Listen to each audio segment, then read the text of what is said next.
cusp of his individual skill level in terms of Temtem. So it'll be interesting to see against Hyperion, which again has made it to top seed, which is definitely not an easy thing to do. Yeah, very well said. And actually, I don't think we've seen too much of Hyperion, so I'm happy we're checking out him. He is indeed running the classic double fire start.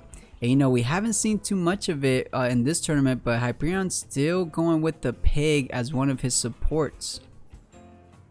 Yeah, absolutely. The double fire, obviously, a classic sort of, well, not a classic, but a type of strategy that players used to run. Of course, this was a little bit it fell out of favor due to just the return of Platimus, the return of Whiplup, or not return of Whiplup, but at least the resurgence of Whiplup in the meta. Of course, just pushing the fire temps out of more competitive levels. Of course, you still see the Raiken, the Rises, maybe the Volcranes by themselves and not necessarily paired up with another fire temp. So again, it's interesting to see that Hyperion, not only is he first place in the seeding, but also he's running this double fire temp against Ukamas and Whiplumps. It was very well said. The Ukamas, that Volkama start, the Ukama Volan was such a popular start a couple weeks ago that it really did push out those fires a little bit out the meta.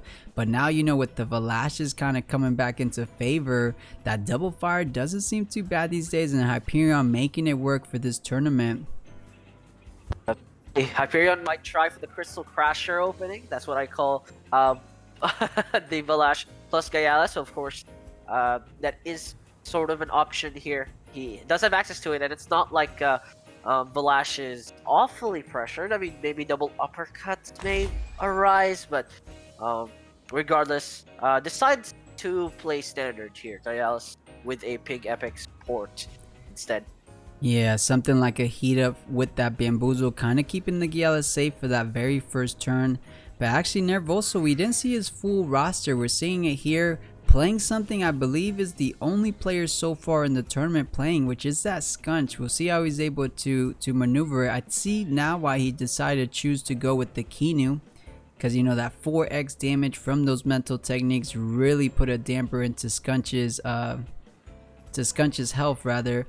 And yeah, he didn't want to deal with it, so banning the Keannie was actually Keannie just a solid Temptem to ban anyways. The ban on Raiken is a bit interesting from Hyperion. He lets the Whiplup through, meaning that the Volcrane and the Rise will still have to be cautious with their positioning.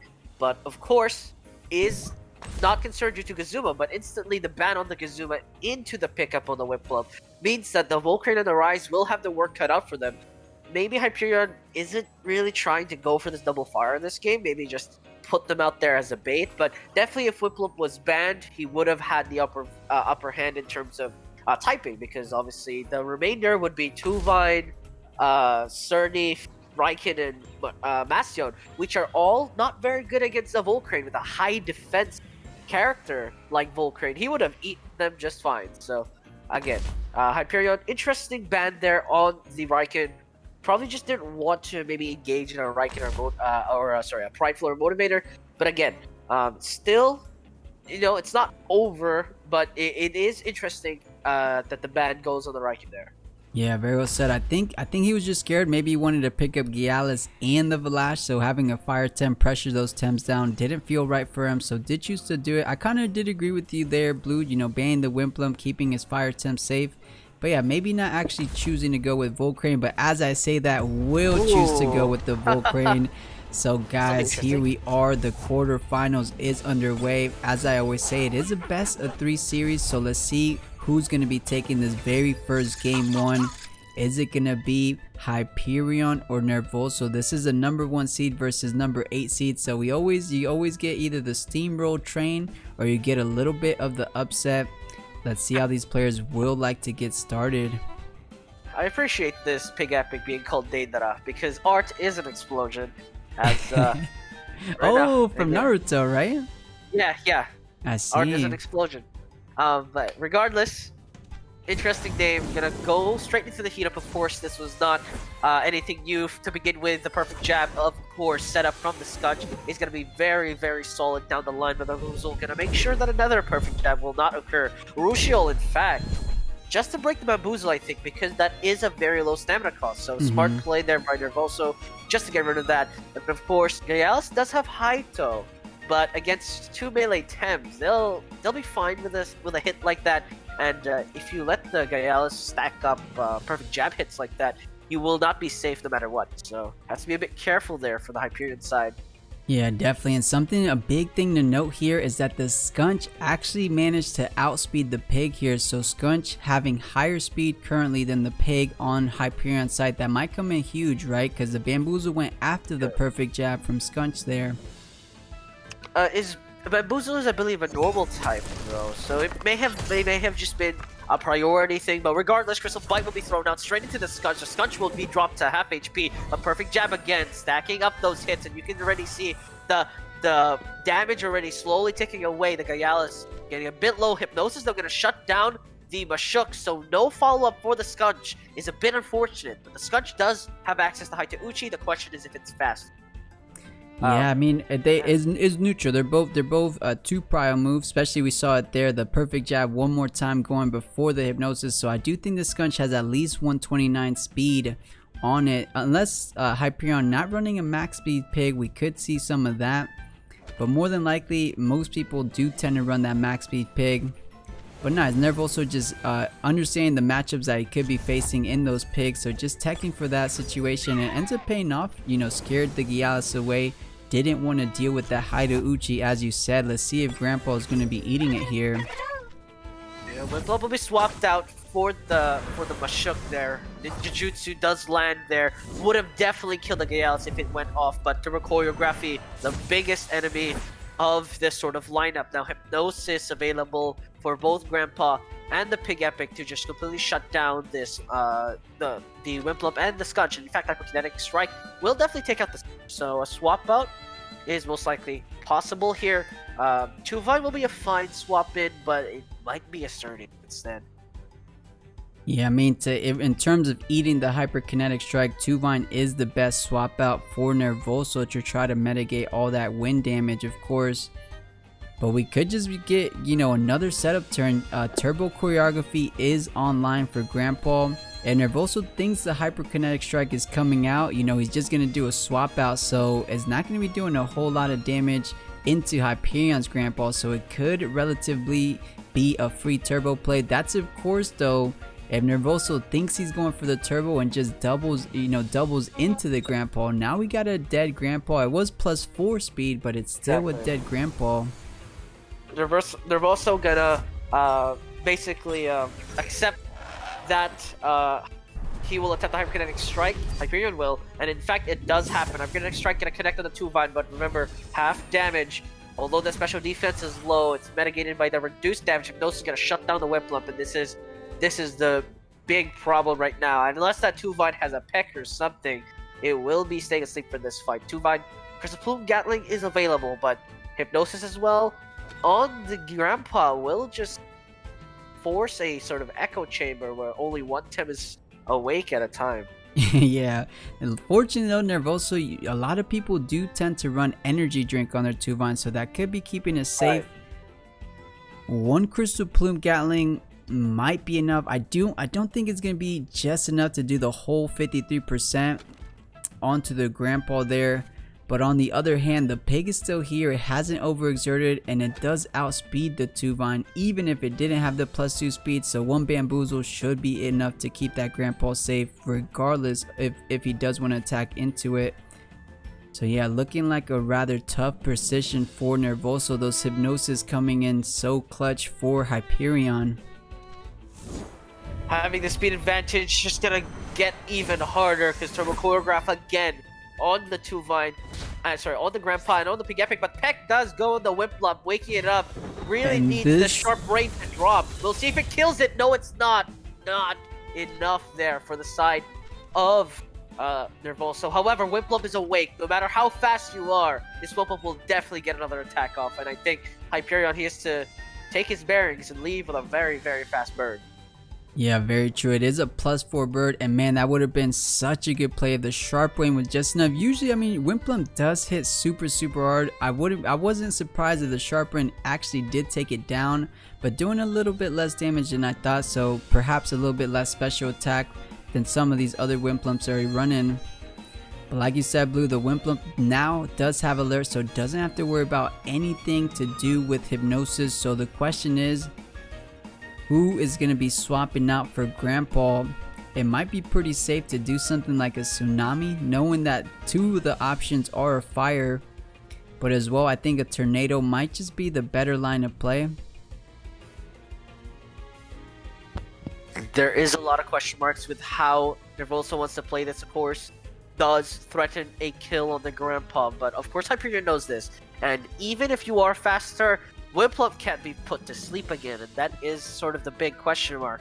Hyperion probably will swap out. There's no question, or at least no question in my mind. But another thing to note is that what does he swap into? If he swaps into Gyalis gets pummeled by Crystal Plume Gatling and otherwise here. And we have a Rise and a Volcrate in the back, and Wimplump eats those for breakfast.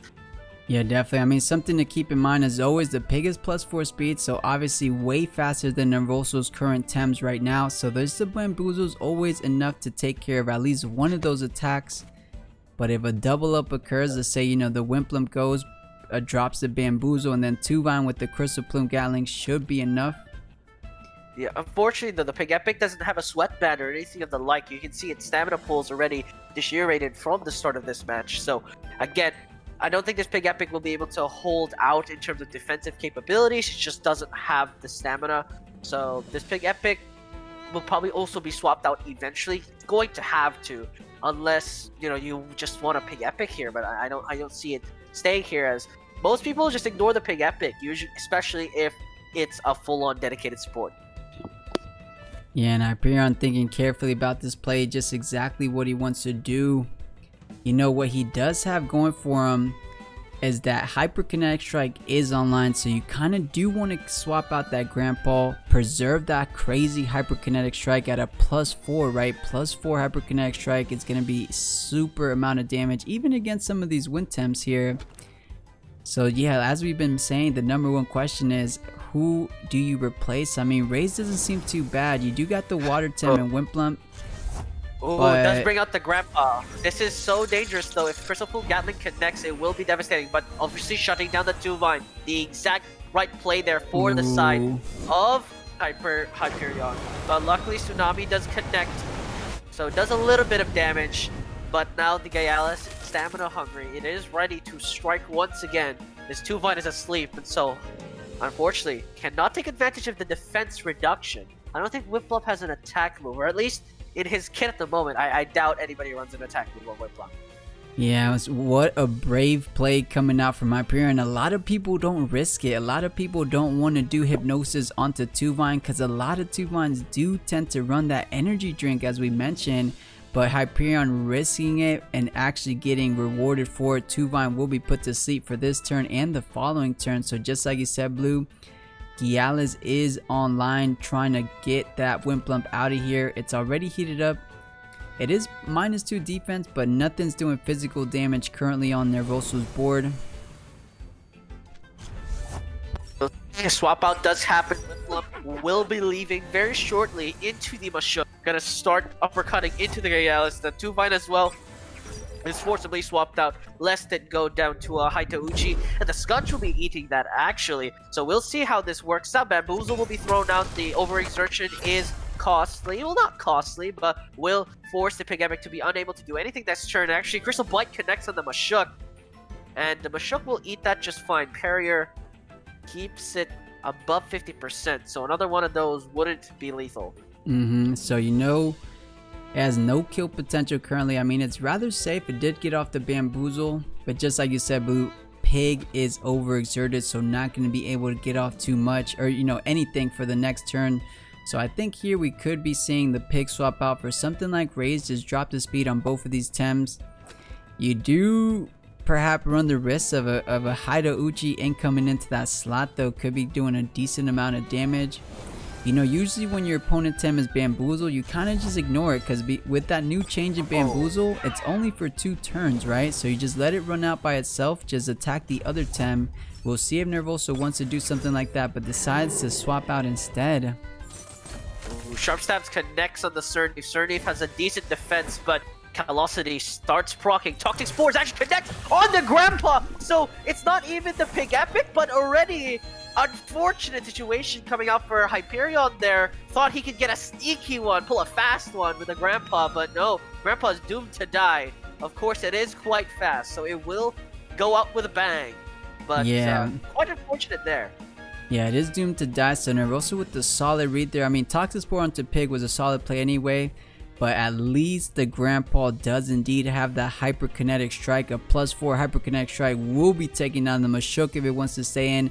It should be enough to take down this SnrPlat as well. It's only +1 defense. So yeah, +4 Hyperkinetic Strike. You got to go out with a bang. The question is, where do you swap in this 2-Vine? Where do you swap in this Wimplum to try to eat up that Hyperkinetic Strike? Let's see if Nervoso is going to be able to guess right. The Wimplum will be swapped out for the Mashuk, letting the Mashuk survive. The Wimplum will eat it just fine. The SnrPlat actually going to be safe in the back pocket as well. Does not want to let that go down. 2-Vine is swapped in. Just a double swap in to ensure the Hyperkinetic Strike is not lethal no matter what. It goes into the Mashuk spot. Wimplum will eat that for breakfast, even at a 4 speed. But Crystal Bite as well to shut down the Wimplum, and it will do so. So 1-for-1 trade, but definitely a bigger trade in favor of Hyperion, as the 2 Fire Temps no longer have a big threat in that Wimplum. Yeah, absolutely right. That was a huge play for Hyperion, taking down the lone water threat from Nervoso's team. So now the Raze, now the Volcrane is free to roam and free to take down these Temtems on Nervoso's board / team. Absolutely. SnrPlat comes out here. Again, these 2 Tems you see on the board are both primed to do some decent damage or even kill the Gaialis. The only problem is Gaialis will bite back, and now Volcrane on his right will also deal devastating amounts of damage on the 2-Vine and the SnrPlat. Embers is nothing to scoff at as a Nature Tem or a Crystal Tem. Yep, exactly that. Volcrane does effective damage to both of the Tems. And I think Hyperion just could safely retreat the Gaialis here, just bring out the Raze, save Gaialis for a little bit later down the road, and now it's Fire v Fire. The Fire Bros are active, and he's going to be putting on the pressure onto Nervoso. What is he going to be able to do here? Watercutting Lily is thrown out, but don't be fooled, that's only a nature attack. Luckily, it is an Earth Fire, so it'll be a full damage rather than half. Humiliating Slap as well, just reducing the defenses. At least it is not Crystal nor Feather. Reducing the defenses of Volcrane is good.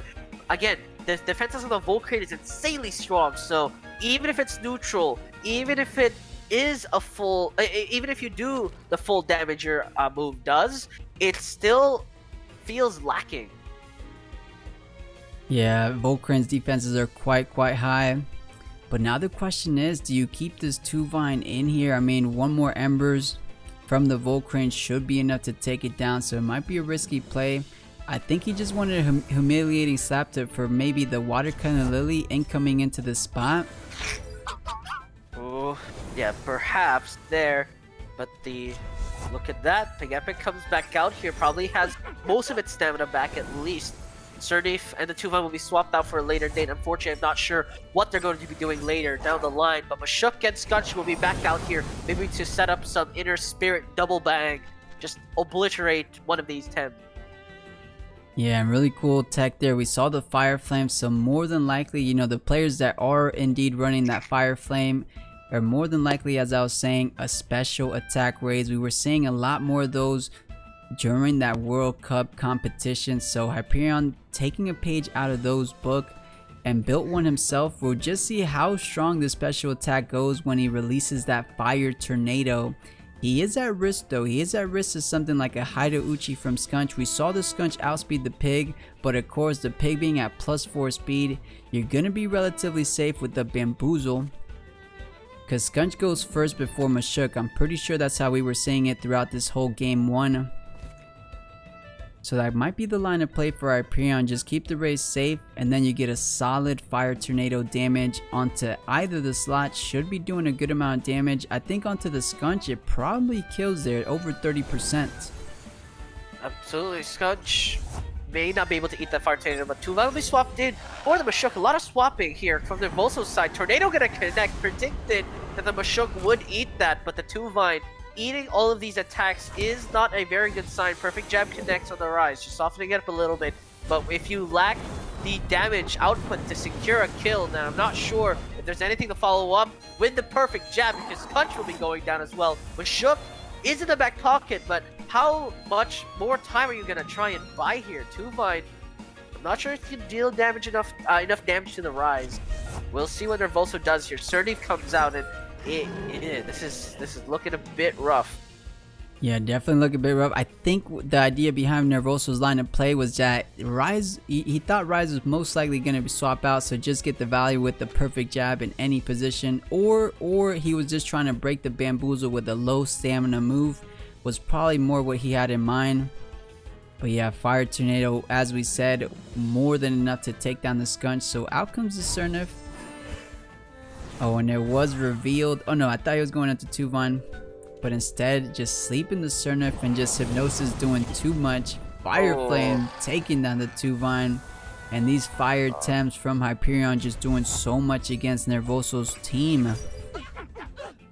Absolutely. Just no access to a counter. Nervoso now stuck with the Mashuk and a SnrPlat. SnrPlat is asleep, but once it wakes up, it might be face checking a fire tornado here. Mashuk, not sure if it can follow up. I mean, if you look at the stats, -2 defense, -1 defense, -1 defense, that's amazing.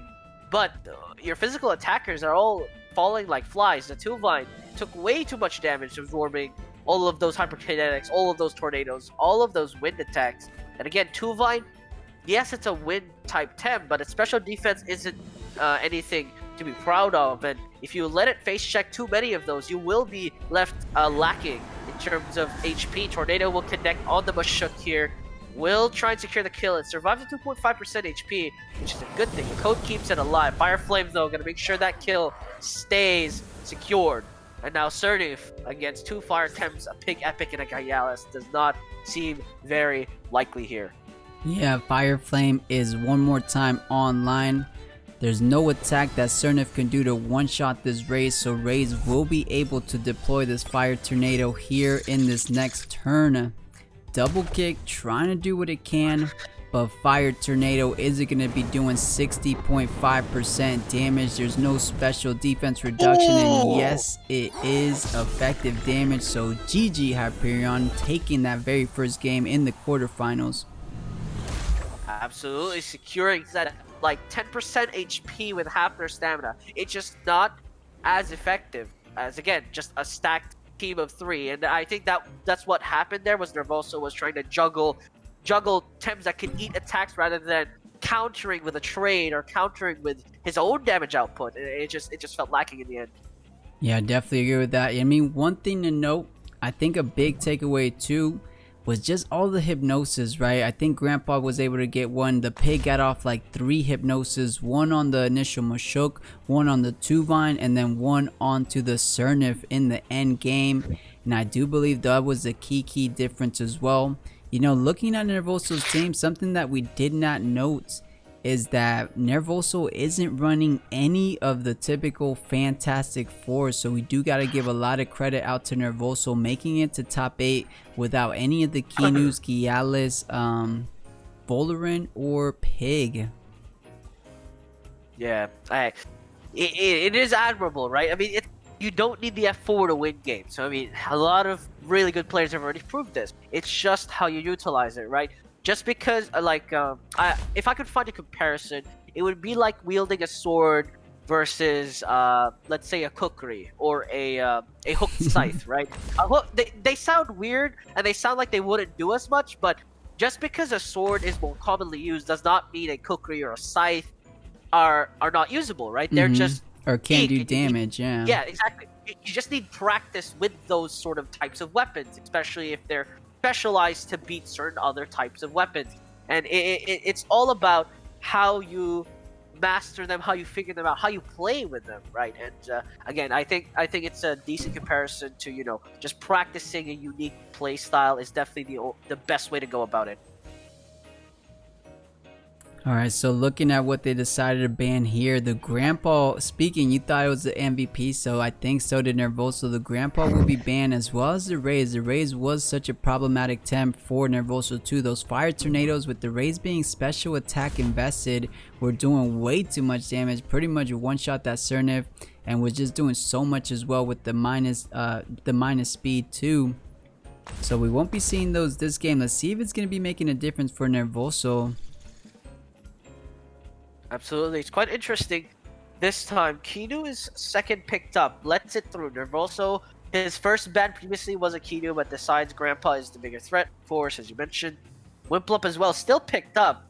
Hyperion really does think that Raikkonen is a bigger threat than the Wimplup, and obviously we didn't see how much the Wimplup could do in the previous game. Still, I do think that the Raikkonen definitely not as a big threat, but we'll see. So it's been working for Hyperion so far. We'll see if it can take it. Maybe it can take him to the top here. You know, thinking about it, I think it's just simply about which Temtem can eat the crystal damage, like things coming out from Gialis, like things coming out from the Valash. So, you know, Wimplump is a good Tem, but we just saw it in that first game. It cannot handle a crystal bite with a heat up on that Gialis. So the Ray's probably the best Tem on Nervoso's Tem to eat up that crystal damage. So I think that's the line of thought that Hyperion is thinking about with that ban. Certainly a viable strategy. Take out the tanks of the enemy team and you are left with a lot of glass. And speaking of glass, Gialis will be setting up this turn. Most likely, the Volcrate, of course, now here has access to Stone Ball and Embers. Tuvine will be eating those particularly decently. Scunch, of course, will be punishing the Volcrate for just being here, as, well, uppercuts and perfect jabs do ×2 damage. Of course, the defense is high, as I mentioned, but Volcrate is Volcrate, and enough through will take it out. Yeah, very true. The only thing on the downside of that, you focus down Volcrane, now you're leaving the Gialis to maybe run away with the game, right? Usually, you kind of want to go after the Gialis too, but you know, it's a little bit of a lose-lose situation. You go after Gialis, now you kind of let the Volcrane to run away. So yeah, I'm curious what Nervoso wants to do. We get, of course, the classic heat up on Hyperion's side. Volcrane stayed in. Yeah, looks like we will be seeing a standard double up on the Gialis. Of course, Embers goes before Humiliating Slap, which means that this will do less damage, but it's all about the defense reduction. Now Uppercut will be doing double damage, and now for the Gatling, Crystal Plume Gatling will do double damage. The question is if Tuvine is able to go before Haito, and I don't think the answer is yes. Well, wait, it would depend. Did the heat up just go before Humiliating Slap? I actually didn't catch it. Heat up was first in the round order. So, again, this Gialis just seems too fast for the Tuvine. The Scunch might get a Haito Uchi off to punish Gialis for being in with -2 defense. It just seems a bit rough for this Tuvine here. Might get swapped out for something. Maybe Mastion, but yeah, we'll see. Yeah, Mastion would be kind of risky. Volcrane, as you mentioned, does run Stone Ball, and that is effective damage. So maybe if he predicts it, Hyperion could go into that slot with a Stone Ball to see. But instead going for the Mashok, so Scunch staying in. Are we going to get a Haito Uchi into Scunch?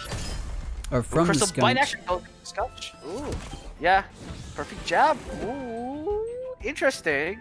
Softening up the blows, but the Scunch will be punished for his staying in. I'm surprised. Haito Uchi would have been very effective here before it went out. Minus defense is nice, and we saw this in the previous game. Nervoso life softening up the attempts, but if there's nothing to follow these attacks up, then how do you deal with them? And Crystal Bite, yes, it was used. Haito Uchi can still be used to overexert, shut down the Tuvine, and this is what I'm concerned about, because now the Scunch is gone. Haito Uchi is no longer available, and the Volcrane minus defense is nice, but I'm not sure if good enough here.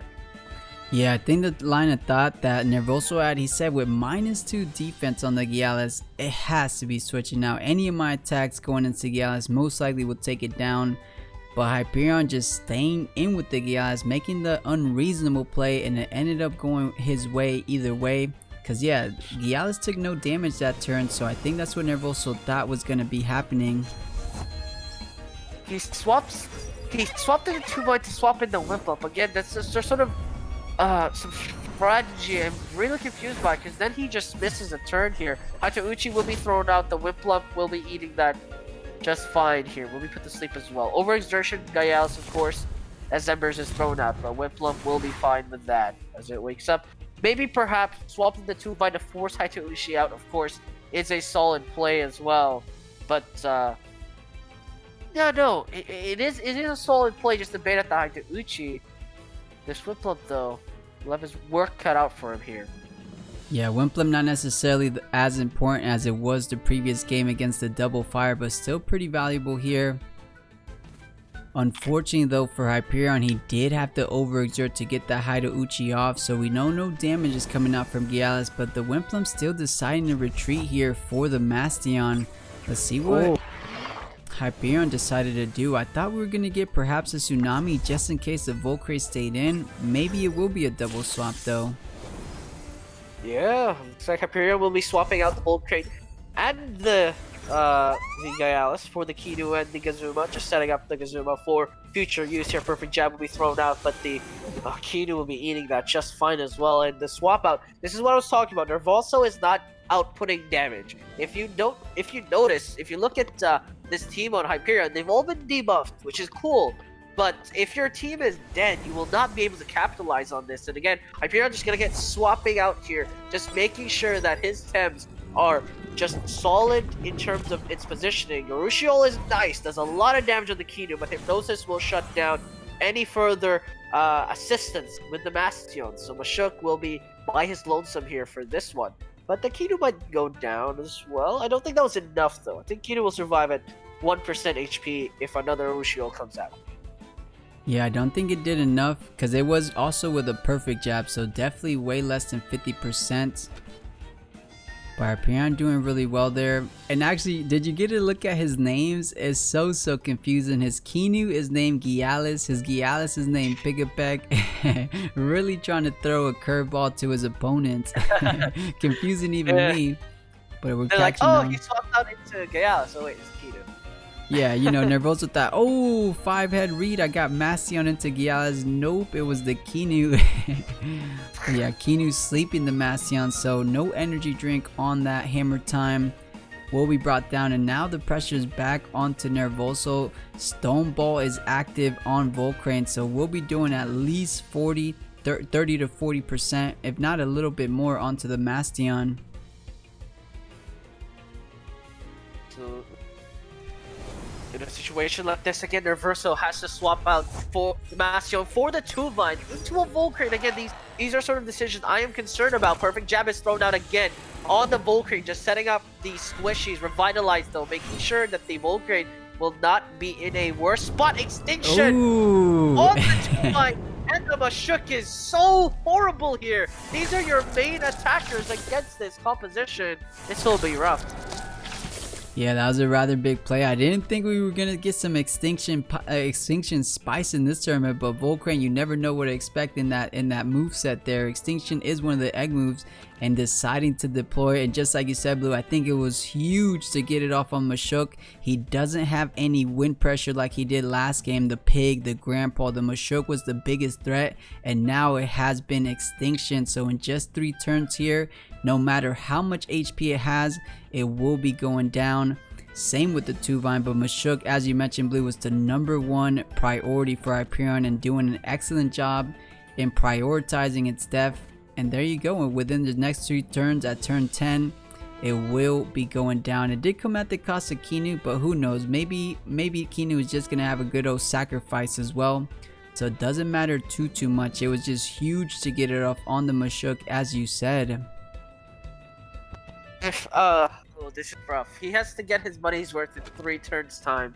Otherwise, it will be a disaster. And in fact, it'll be a bigger disaster if 2-Vine does go down without getting any damage output done. So a swap out into the Valash will be eating more damage here, because if Keannie is eliminated, the Valash will be Healing just fine. Turbo choreography again. This Keanu will try to get his money's worth out. Perfect jab again. This Mashuk has only been perfect jabbing. No uppercuts, no nothing. And the Gatling will be thrown out as well. Reducing the defense into a setup is solid. But you have 2 turns. Make this work. Because this Mashuk certainly out of stamina, out of time as well. I'm really not sure how it's supposed to operate here. This Tuvine will definitely be punished next turn though. Yeah, but fortunately for Nervoso, Hyperion can no longer madness buff is way too low. Of course, Gialis, or rather Keanu, has revitalized online. But yeah, speaking, I mean, it's doing as much as it can. I think that was as best as you could. A perfect jab followed up by Feather Gatling. Of course, you wish it was Crystal Plume, but just in case it stayed in as Volcrane, you had to deploy Feather Gatling instead. But you got 2 turns, as you said, Blue. We gotta make it count here on the side of Nervoso. Another perfect jab, Crystal Plume Gatling. What are we gonna see from Nervoso? This Valash with the Crystal Spike though, is it enough? No, it's not. No madness buff. Mashuk is put to sleep, which is a bit of a blessing in disguise. I'm not gonna lie. Crystal Plume Gatling will be thrown out, of course, so the Keanu will be going out. But the Keanu is going extinct. The Keanu will be eliminated, but it was gonna die anyway, so yeah, quite the peculiar play. But you know, hindsight always 2020, as we keep saying. You know, maybe the Valash he thought was gonna be swapped out, but of course I know Blue, a Crystal Plume Gatling onto the Valash slot would have guaranteed its death. No scavenger buff whatsoever. But yeah, interesting enough, decides to go for the Keanu, maybe thinking of holding back those hypnosises, but you know, Tuvine being as slow as he is, wasn't going to be anywhere near close to stop those hypnoses. I think the only reasoning for that play was that Valash, he thought Valash was going to be swapping out there. You know, Valash for Volcrane was most likely what Nervoso was trying to read there. So you might as well go into the Keanu. Mashuk will be swapped out here. Of course it was doomed, so the Master will be coming in to do some work next turn. Let's swap out as well for the Tuvine instead of overexerting. It's just in a situation I'm surprised they're both eliminated anyway. Crystal Spikes will come out, so the Whip will be shut down here. We'll be fine actually, we'll survive. It's not a powered up Valash, but Soul Ball will be enough. Scavenger gonna heal it up, and Valash is in such a good spot. And now, just the Bastion. Nervoso. 4v1 and just the perfect jabs are not gonna be enough. And this is what I mean. This just setting up too long. It's been 10 turns. You set up with perfect jabs. It just takes too long. Crystal Spikes will connect here. And I'm not sure what the Bastion can really do at this point. Yeah, Valash gonna be taken out from the hammer time, so at least we got a kill onto the Valash. But Volcrane with the Stone Ball, right? Yeah, Volcrane with the Stone Ball gonna be doing way more than enough. So Hyperion, our #1 seed, gonna be keep pushing forward into the semifinals. GG, hey Nervoso, making it to the top 8. The instant ban on the Valorant for the side of Jegue there. Yeah, and if you saw the game earlier, Keannie coming out with some good spice. He's rocking the Schween, and it's not the usual one we usually see from J Dragon, like the immunity. This is a Guardian Schween, and he actually using it quite well, keeping his team protected from those Yukamas with the toxic synergy. So you bring out the Schween, and let's say the water cannon was going into the Valash. The Valash doesn't get those poison ticks, which I thought was pretty clutch there. So we'll see how Keannie is going to be able to use it throughout the semifinals games. Absolutely. In theory, a Guardian Schween is so strong due to the fact that you are immune to quite a bit of, quite a few status effects. And just being able to just say, no, I'm not getting poisoned. No, you're not allowed. It is quite a big thing. And I mean, we'll see how this goes about here and how he plays with this Schween. So interesting enough, Keannie choosing to first ban the pig. Perhaps scared of an Ashi Dashi? Or I guess just finding it the biggest threat. I mean, the pig, I see Keannie. Keannie's just remembering Matt Gia's big like win condition. You remember that, Blue? The pig doing so much work against J Dragon in the finals last week? Oh yeah. Yeah, so Oh. maybe having a little bit of that, remembering that, so not trying to deal with that on himself, banning the pig. And Magia choosing to ban the Voler, I guess his team is a little bit weak to Toxic. The Sernif, I mean, does a good amount to Gazuma. The Yukama definitely doesn't want to eat it. But not necessarily the Toxic, but the Wind, right? You're running a Ninjasil, you're running a Noxolotl, you're running a Mashuk, you're running a Platypus. These Tems are not gonna have fun with a Volerant on the enemy team, so shutting it down early is the best choice here. And Keannie running a Valash instead of a Gaialis here, decent choice. Yeah, we're used to seeing those Gialis Keannie opener, but hey, Valash Keanu, not too much different, right? We do always get the madness buff first turn. We'll see if Keannie wants to stay true to that.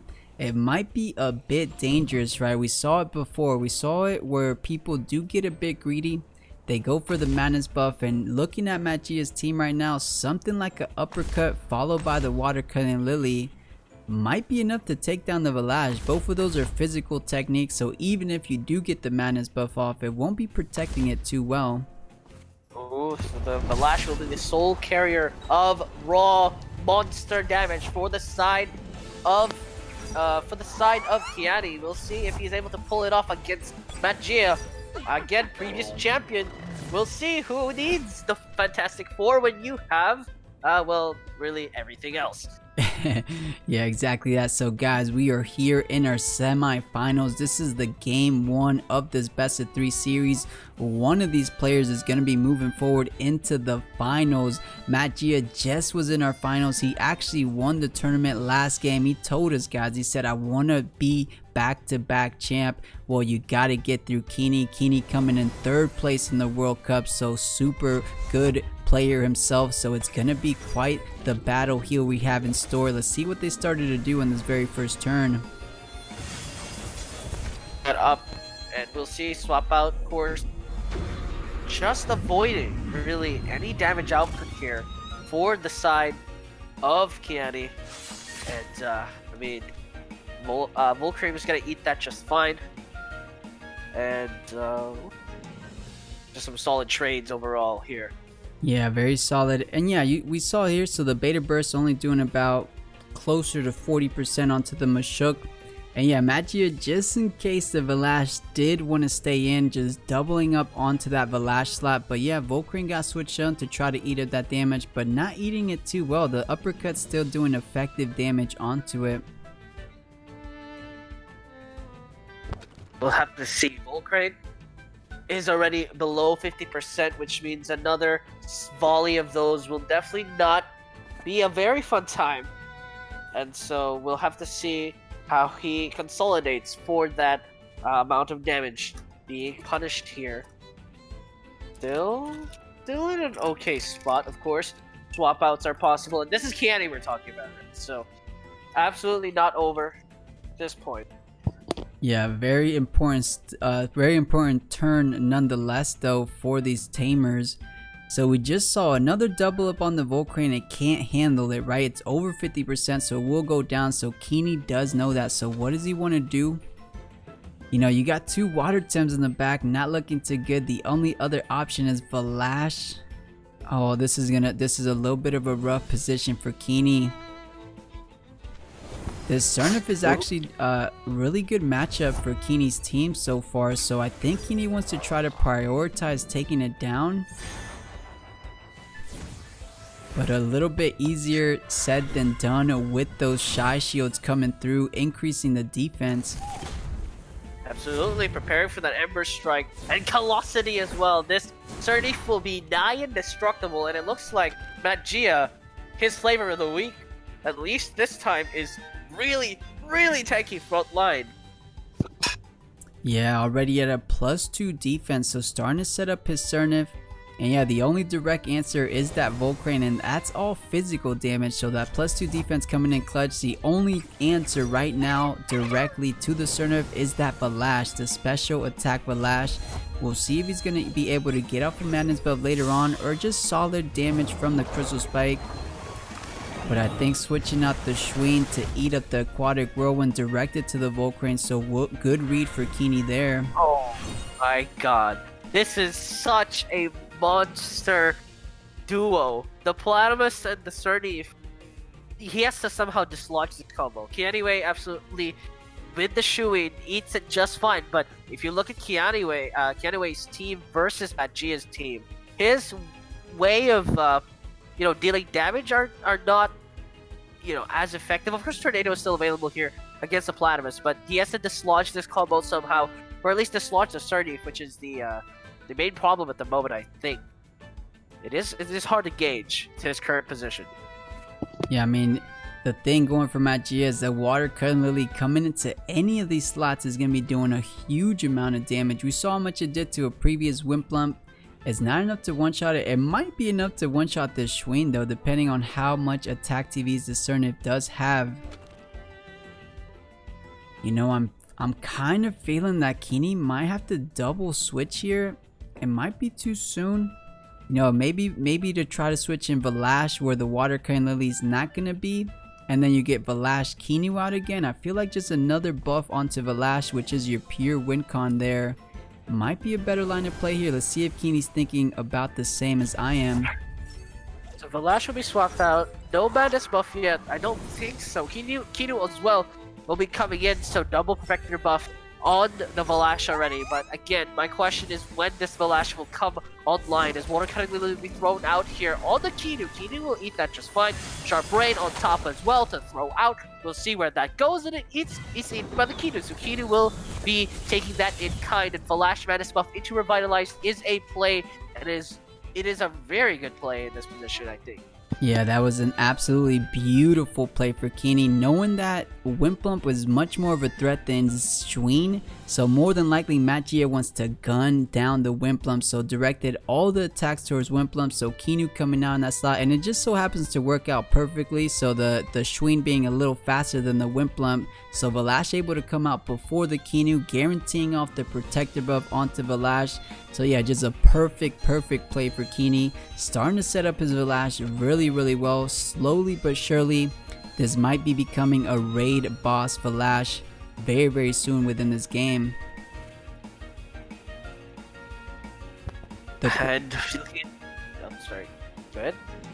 I was just gonna say, the only question here, Blue, is does he Madness buff? I think it's somewhat safe here with two Protector buffs from Keannie. I think it might be a time to Madness buff here. Just like you said, Blue, perhaps, Madness buff into a Revitalize could be a good play.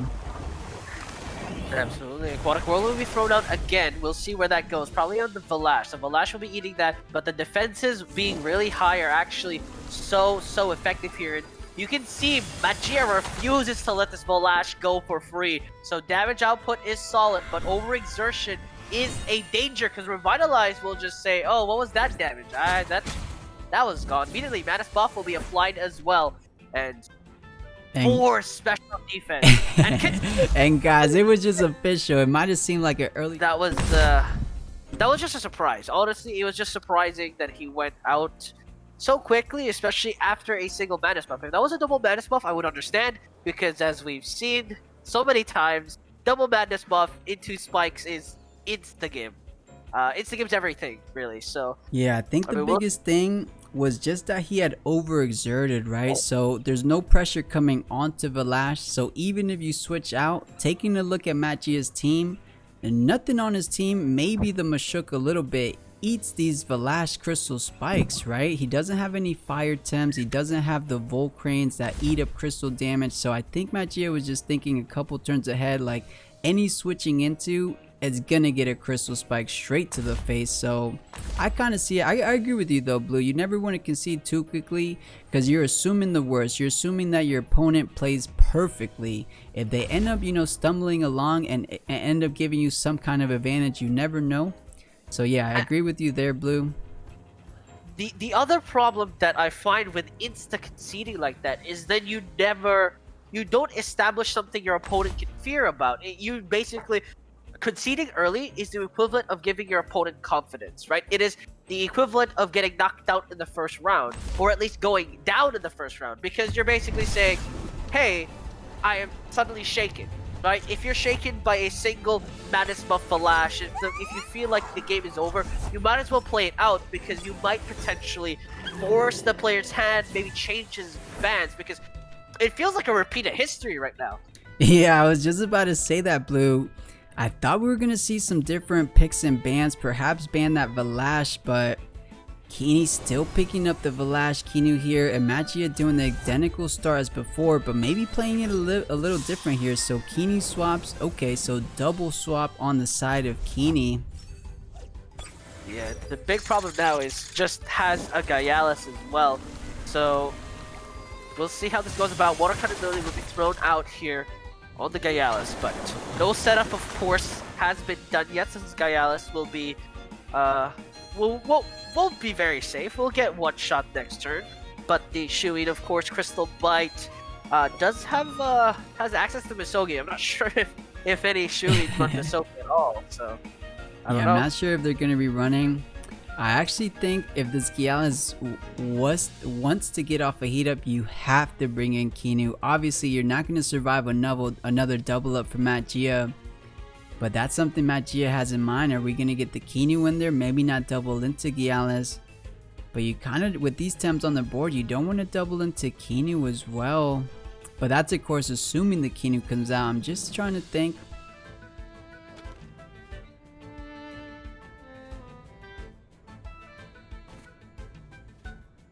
Of course, Keannie could always just say, I won't be heating up this game. I'm going to let my Valash do some of the heavy lifting and just try to get some damage. Yeah.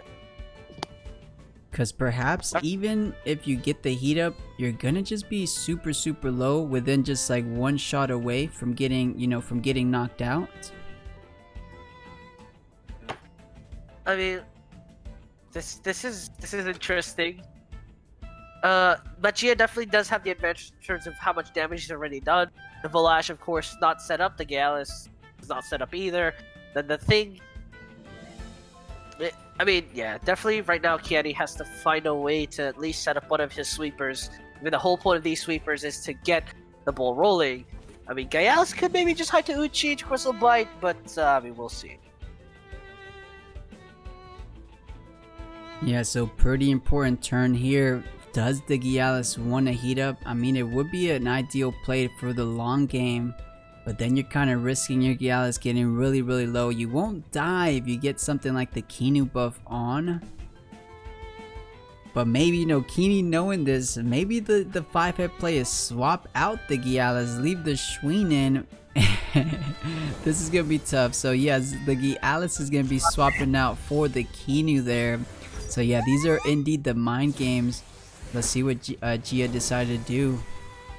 Ooh, Magia did swap out the SnrPlat, believing a swap out was going to occur, but remember, this Shuin is a very strong temp to go about, and the toxic water cannon doesn't care. Snare is even going in, Crystal Bite comes out, Ukama is punished for his insolence, and there's nothing to show for that water cannon, as again, Guardian Shuin makes it all the more difficult to punish these sort of plays. Yeah, that's huge. That's an additional 25% damage not going on to Keanu there. So yeah, the Guardian Schween one more time showing the value. Keannie coming through with some spice, maybe catching people off guard. I mean, I think Magia low-key perhaps forgot about the Guardian there. Or I mean, just ended up wanting Nervoso either way on the board. Absolutely. Probably swapped out here as it is running out of stamina. SnrPlat comes back in to deal with that Shuin next turn. But Ninja Jutsu comes out, and you cannot underestimate what the Shuin has. I mean, it is quite crazy what he has. I believe me, looking at his kit, it is quite confusing. But Allergic Spread does come out, and remember, Guardian is so good. And this is so big, is that this Shuin is being such an obnoxious monster right now. Yeah, protecting that Valash from those 3 ticks of poison. I mean, unfortunately, he has to eat up the poison ticks, but hey, Valash is much more the priority to keep healthy here. So now it kind of gives the wiggle room for Valash here. We could get off a Madness buff as well as bring out the Keanu, but instead we get the sacrifice. Jesus, what can Schween not do? Praise Schween. evolving into a madness buff. This Valash is an alpha Chad. It's a monster. Toxic Ink finally connects, which means the poison will be sufficient. The front whip as well, just to shut the Valash up for at least a turn. But that Crystal Spike on top of another Kino buff, it may have another Revitalize, and this is so scary. This Valash is Apex. It is at maximum Apex Predator level, and this is extremely dangerous. Extremely dangerous is an understatement. That is a +4 defense, +5 defense. I mean, he does have a poison tick, but just like we mentioned, right, the Kinu's out on the board, Revitalize can kick off, and now Valash with the full stamina is going to be doing a great amount of damage. SnrPlat is Colossi, he has +1 defense, but Valash being a special attacker going to be doing so much work. The thing Jegue gets going for is not going to be one shot. This is going to be close. Ooh, yeah, it is quite close as you mentioned. It will survive. Well, Lily goes before the Kino, so Revitalize might be enough. This Valash might die before anything can happen. That is the biggest danger, but Revitalize does come out. Ninjasil is unable to kill the Valash before it's too late. And now Valash now playing ball a little bit here. Toxic Ink does come out on the Kino, but the Kino, what I'm concerned about is another sacrifice to keep this Valash healthy. Keeps the Valash's heart pumping because now the Surnif is at risk of going down, and there's not enough damage here visibly for the side of Jegue to secure that kill. Yeah, I mean, a sacrifice would be a little bit wasted, as a sacrifice would essentially just be a +1 defense. But on the other side, it's a +1 defense plus, you know, that 20% heal from the scavenger pro. Is it 15 or 20? I think it's 15, right? Why do I always forget these? Either way, you get the scavenger trait, but it would just be for a +1 defense. So I don't know if that's gonna be the line of play. But maybe just to get the scavenger proc going. But this is tough because the Ninjasil could go with the good old Toxic Ink, add those ticks of poison onto Valash, and those poisons aren't gonna care about how much buffs you got. Platypus gonna come out here as it does have way more HP than come out, and the sacrifice again, as mentioned. This Valash is at full power. It is going Super Saiyan at this point, as it has 50% HP. Crystal Spike is thrown out to the Ninjasil, shutting it down, drops to below 50% HP. But remember, we praise the Valash all the time, but the spores into Tripothecary, this is lethal. This Valash is doomed to die if it is not careful. Rielis comes out as well though, and I think we've seen this before in another player's combo where he just Crystal Spikes into Haitos, and it is quite the lethal combo, and Jegue has to be careful. The question is Gyalis with the Valash enough to kill everything in sight? Yeah, I mean, in terms of the Temtem advantage, Jegue hasn't lost a single Tem. Keannie just with 3 Tems remaining, so it looks a little grim for Keannie, but the Valash with all those buffs literally maxed out on defense and special defense. It could be the double-double, but bringing out the Wimplump, not trying to get the Gyalis too low, so Crystal Spike going onto the Mushuk. Let's find out what he ended up going with. Yeah, Crystal Spike will be thrown out by the Valash onto the Mushuk, but this Valash looks a bit too tired. The Aquatic Whirlwind, we'll see how much damage it does. Obviously, it's not going to be enough to kill Valash, but if it is thrown into lethal range, it'd be good, and it is going to be thrown into lethal range, and that is dangerous. The Valash, it has 1 Crystal Spike up its sleeve, and if you look at the roster, you're praying to kill something as a Valash at this point, lest you want to fall to the hands of this Platypus. Remember, this is the very fine thread Jegue is hanging on here. If he kills this Valash, Keannie, all his eggs fall out the window, straight out of the helicopter, because right now the Valash is everything. Yeah, Jegue playing it so well though, trying to stop this Valash from getting those procs off, just keep switching out, but I think he's finally in the situation. You ran out of switches. Any switch out in that Mushuk spot, even if the Mushuk stays in, right? We saw it do over 50% damage. Now the Wimplump is here, so a double onto that slot spells the doom for anything in that spot. So we get the Crystal Dust, not going to be overexerting, so I think we get the double up here. Ooh, Turbo Choreograph applies. The Platypus will be slightly faster the next turn, but Tornado comes out. The Valash will get the heal he deserves, or not deserves, but needs. as the I guess deserves. I mean, scavenger trait is scavenger trait, and it is 20%. Sharp brain. No, it's not enough. 14.5%. It survives at exactly 2%. This Valash, he's laughing. He's like, who's dead? I'm not dead. Right now, this Valash is death-defying. Quite literally death-defying right now. The one thing though Jegue does have going for him is Valash can no longer crystal spike. He would have to overexert, and if you overexert at 2%, you're already just gonna go down. Actually, wait a minute, he's about 40% stamina. I forgot the sweatband was indeed on this Valash. He actually might have enough for a crystal spike. Onto this Yukama slot. But did the Yukama take 45.3% damage from crystal spikes, or is that from something else? Because That was from Yukama doesn't- something else. Crystal Spike will Okay. do way more than 50% on the Yukama for sure. Yeah, but oh my god, this is so close. The Platypus, I don't think it's gonna do enough damage. And yeah, this is close. It depends. Platypus does have Aquatic Whirlwind back online, so if it is faster, it is +1 speed from the turbo. So Jegue thinking ahead. That's why he did that strange play with the turbo on Mashuk, guaranteeing that the Platypus now with the +1 speed, 3 prio move versus 3 prio move, it's gonna surely do 2%. So Keannie has to be very careful about this here.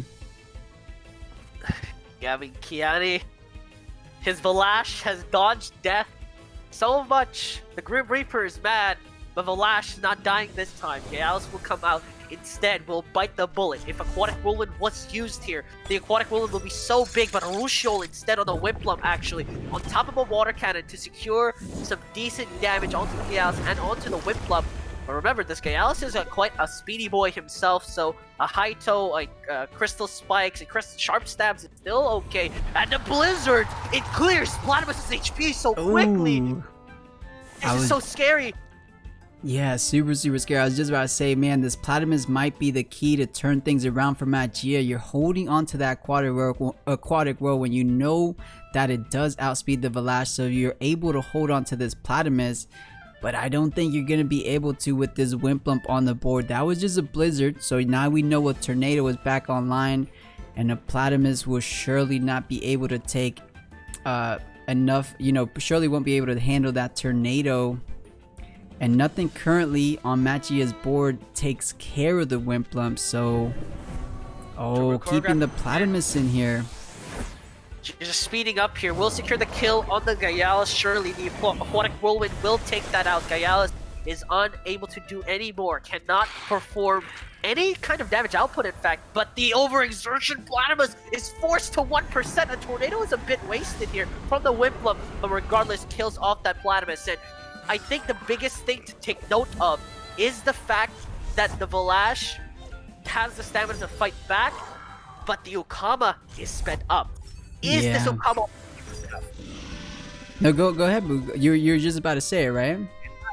I must mention, right? Ukama, is it fast enough? Does it have the pace to take out the Valash? It is down to this. Anyway, his eggs. No, they're not fast enough. Valash is too slow.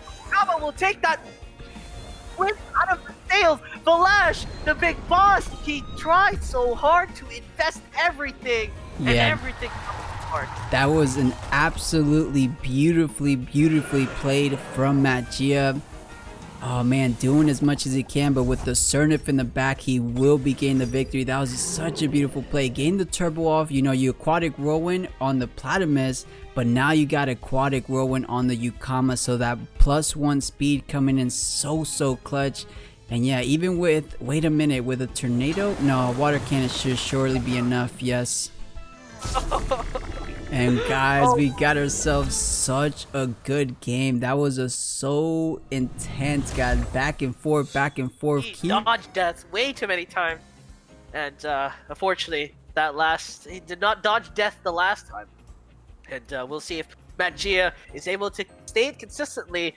I mean, we'll see if any picks or bans here are shaken or changed or differentiated. Yeah, I was kind of confused why Jegue didn't go with anything too different, but it ended up working in his favor either way. I mean, it was a close match. Keannie didn't make it easy whatsoever. but he did pull out ahead. But guys, this is the final match of the semifinals, game 3. The winner here will be moving forward into our finals, guys. This is everything on the line for these players in this tournament.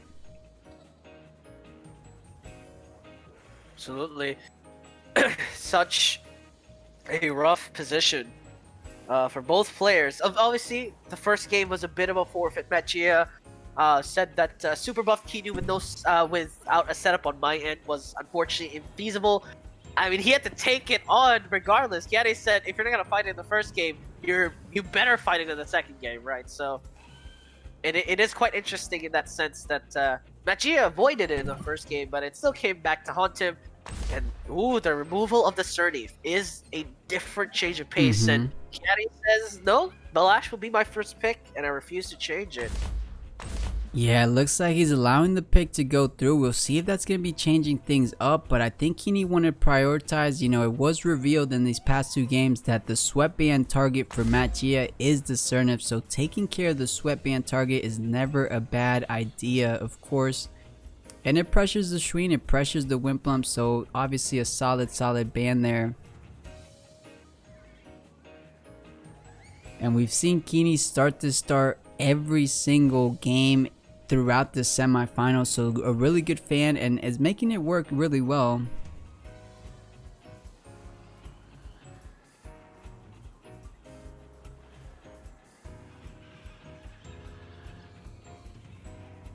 Keannie thinking about Noxalato perhaps? Maybe finding that trans trait a little bit annoying to deal with. Maybe Platypus, the Aquatic Whirlwinds was the only thing that could match the speed of those 3 Prio Crystal Spikes, so... But okay. Yeah, let's pick Epic through, which means that Nervoso will foil a lot of these Crystal Spike shenanigans, and of course Fated Curse, quite a dangerous proposition. But on top of that, Jegue builds a aggressive pig. Yeah, he does have an aggressive pig, because I was just about to say, currently Jegue doesn't have too much pressure. It's kind of pretty much a free madness buff, right? You're only going to be able to get off 1 uppercut, and with that protector buff from the Keannie, not going to be doing a whole lot. The most a pig can do on the very first turn is something like a wind burst, right? You could bamboozle, you know, keep it safe from maybe a beta burst. But yeah, the big damage is coming from the following turn on Ashi Dashi. We'll see if that's going to be going down though. We'll see how the very first turn plays out. I'm pretty curious because I think does it seem that way, Blue? It kind of feels like a rather free madness buff here. It was in the previous 2 games. It felt like the Velash was heavily pressured, but not with the pig currently on the board there. Yeah, I mean, second turn will be very dangerous for the Velash, but of course, first turn is extremely easy. And I just realized that Shuin was banned. Press F for the Shuin. I mean, it was quite inevitable. Just the sacrifice Shuin on top of Ninja Jutsu, on top of Crystal Bite. I mean, Jegue did not want to deal with those shenanigans, and rightfully so. As we get into game 3, we'll see if this Velash brings it back, or if it's that Pocket Gaialis, or if Jegue will be moving on to the finals. He claims he wants it. We'll see how badly he wants it. Yeah, no, Keannie definitely wants it as well. Not going to make anything easy for any player. Both of these opponents want it equally as much. Let's see who's going to be coming out ahead in this final game of our semifinals. And I mean, I guess Velash not truly a free madness buff. It does depend on how hard this pig is going to hit. But I meant rather there's not any, you know, directly hard-hitting moves, just something like a wind burst, but a wind burst still does decent amount of damage, especially if you have some special attack investment in there. Let's see how it plays out though. This is gonna be an interesting turn 1. Keannie could just play how he did previously, in which the Velash would only madness buff in the 3rd or 4th round, and essentially in the in the 1st and 2nd rounds there would be a different setup for the side of Keannie here. So Keannie will be swapped out for the Gaialis, and that's probably the first surprise for me at least. And we'll see if the Velash will swap out as well. Ursul will be swapped in here. And no, Madness buff comes out. Gaialis will be the side pick for the Velash, and we might see a Crystal Spikes into Haito or Crystal Spikes into Shard, we might see the Cherokee special of face check smash, crystal smash. Yeah, so switching on Mashuk, not gonna be going with the uppercut. And something to note, Valash actually outspeeding the pig there. The Madness buff just being normal 2 prio, Windburst being normal 2 prio. Valash actually faster than the current pig right now. But yeah, Nervoso on the board, so it just came out last turn, so Allergic Spread is online. But now it's a little bit of where do we go, right? So Gialis is on the board, could pretty much heat up, not for free, but still with not too much pressure on the board. The biggest thing Keannie's thinking about is that Ashi Dashi most likely coming in. I mean, the question is where's Magia looking at, right? Because if you swap in the Keannie when the Gialis gets a heat up, you're suddenly facing both a Gialis and a Valash on the same team, both set up properly. And we saw what Cherokee, we saw what you could do with those two things, right? In matches with Cherokee running this double crystal monster. And again, this is what I mentioned, Keanu swap in into a heat up, and really what can Magia do to change this around? Yeah, getting the rather free heat up, and Ashi Dashi connecting onto the Keanu, meant to be towards the Valash, so really good read for Keannie. I mean, it ended up paying so well. You get the proc and you mitigate all that damage from Ashi Dashi, mainly going into a mental tem that is half effective damage. This is such a rough position. The Gialis heat up as well, and oh, the whip up and the Surnif as well.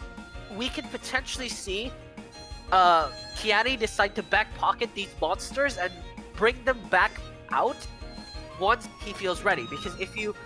Because I think the strategy here is to bring Valash and Gialis out at the same time, because then you have the double behemoth, and this is yeah, the what you call it, Boo, the what you gonna do about it, right? What you gonna do about it?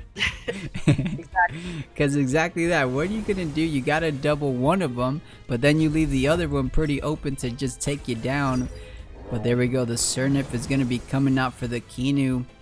Magia replacing his pig for the Mashuk, trying to add some additional pressure onto this Gialis or mitigate the crystal bite at least.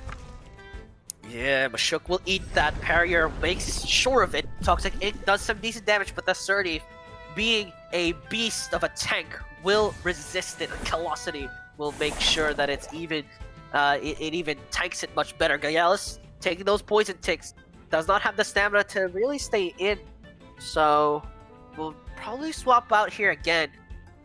I'm just concerned for the future here. Like, if I had a crystal ball and I was a psychic, the future. Yeah, I mean, the buffs. I mean, a huge thing here is one of the opponents did indeed have Keanu, and I don't think Magia was running Keanu, so Keanu tends to start just buffing up your Tems a little bit too much, and then you add things like a Madness buff, you add things like a heat up, it tends to just start adding in terms of that momentum. I mean, in terms of HP, Magia still has the advantage, but in terms of the setup, the whole advantage is on the side of Keannie.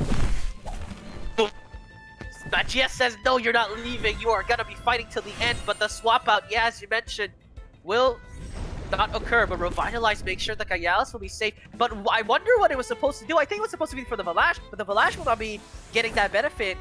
So Surnif will be eating another Toxic Ink, will be caged in, defense raised, but the Poison Ticks does their work.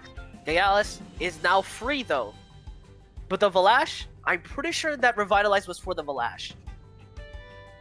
Yeah, let's take a look. Yeah, Valash at 60% could have obviously used it, but either way, ended up going on the Gialis. That is a +2 Gialis. Should be doing good amount of work. Ooh, another sharp stab, double kick. Gialis isn't leaving, he doesn't move a muscle. Urushio connects on the Gialis.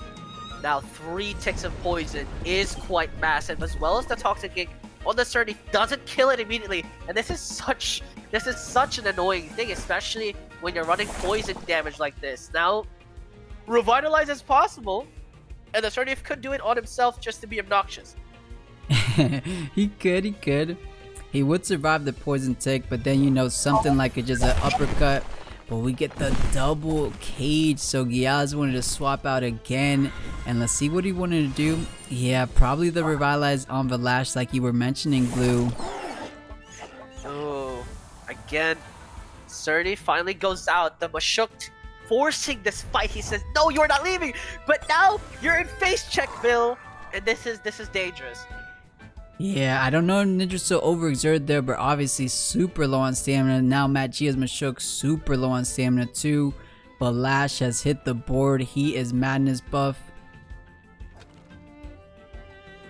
The cage for one more turn. Something is going to die unless Keannie decides to double Madness buff. I mean, call me crazy. That would end right here. Yeah, that would be absolutely insane. We don't ever usually see a double Madness buff, but I don't think it's necessary. I mean, a Crystal Spike followed by an attack from Giales should clean up both any of these temps depending on where he wants to go. Another line of play that Giales could easily just swap out. You know, Cage isn't online, of course. He just use it, switch out for the Keannie, and then you know you got the good old Revitalize on Valash the following turn. Or we did see it, right? A sacrifice is also on Keannie's side. Oh, the Mashuk does not go down, but the uppercut as well. Gonna follow up. The Valash gonna get punished severely hard over exertion. Well, doesn't kill the Valash, but it does put the timer on it. Tick-tock, boys, as the Giales took some rest. The Valash is now in death row. This is insane. The Mashuk can swap out. The Ninja Steel can swap out. If you look in the back pocket, there's no Tem that can really be two-shot by a Giales and Valash. I mean, we can see if something can get two-shot, but there's Valash now hoping that a double up is enough, and that's never a position you want to be in. Yeah, I think Keannie maybe perhaps had to overexert there, but just trying to play it safe. I think it's still gonna end up working out for him. I think you do kill anything in the back line if you double up. If you Crystal Bite, you Sharp Stab. Sorry. If you Crystal Spike, you Crystal Bite. Anything, it's gonna be dead. Anything he directs the double damage into, it will be going down. So Scavenger proc, it is 20%, so you're gonna barely be able to survive those 2 poison ticks. However, if you get attacked into Valash one more time, the poison ticks could be getting the better of him. So let's see here, Platymus down to about 52%. It's a Crystal Bite. Let's see how much it's gonna do. If the Crystal Bite does, the Rock Shield! it survives! There are 4, this Valash is dead! All for naught, the Giales is out of stamina as well, and it's such a disaster, but Keannie and the Giales, I mean, this is the backup plan, right? Keannie still has a Giales, it's low on stamina, but the Whiplump is still in the back, the Platymus and Mashuk are low, the Pig Epic is not the biggest deal, and the Ukama will get 2-shot, and now Valash again, 2 gambles in a row. Keannie, wait, it does not go to his favor, and he loses the "what are you gonna do about it" combo. Yeah, absolutely massive. I mean, on the good side, he does get another protector buff onto the Giales, but still, there's very few Temtem in this entire game that will be able to resist a Crystal Spike Madness buff and a Crystal Bite with the heat up from those 2 Temtems. And Platymus, specifically Matt Gia's Platymus with the Rock Shield, you already know he has Defense TV's investment into that Platymus, or else it would have not had survived. That was literally the only Tem that would have. So well done for Matt Gia, really good read, and ended up going in his favor, taking down that Valash before it got a little bit more out of hand.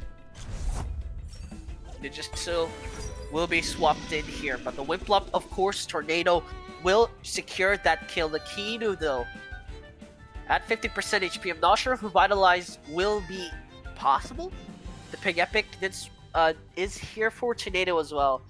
This is in a rough situation here. Yeah, as you mentioned, Blue, the Whiplump does have Tornado online. It might not be enough to do the whole 60%. But of course, Keannie is faster than Ninja Soul, so if the Pig Epic doesn't protect the Ninja Soul, Tornado follow. Actually, Tornado might actually be enough for 60% thinking about it here. But the +2, yeah, the +2 speed going first. And Jesus. Sacrifice as well. But the Tornado not going to land. Allergic Spread as well, going to do so much damage to the Whiplump. That sacrifice was a bit interesting. The Gyalis comes in, and now with this Pig Epic being faster, I am concerned that you are forced to kill this Pig Epic at this point right now, because the sharp rain and into a high toe maybe on the Pig Epic, the bamboozles will be too much, and it depends if Jegue understands this or if he just spams bamboozle. Keannie is in such a bad position. He goes from good to very, very bad real quick. Jegue turns around with very smart plays and with very right reads.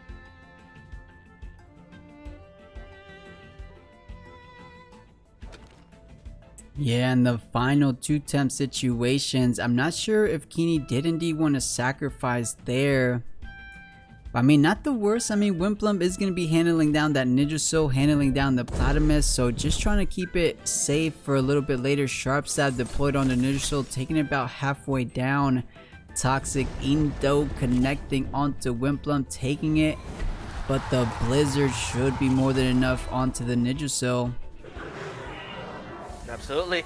Will kill the Nervoso. There's still 2 more in the back, and this is such a struggled position. Again, the Keanu going out too early is definitely not something that was the plan at all for the side of Keannie.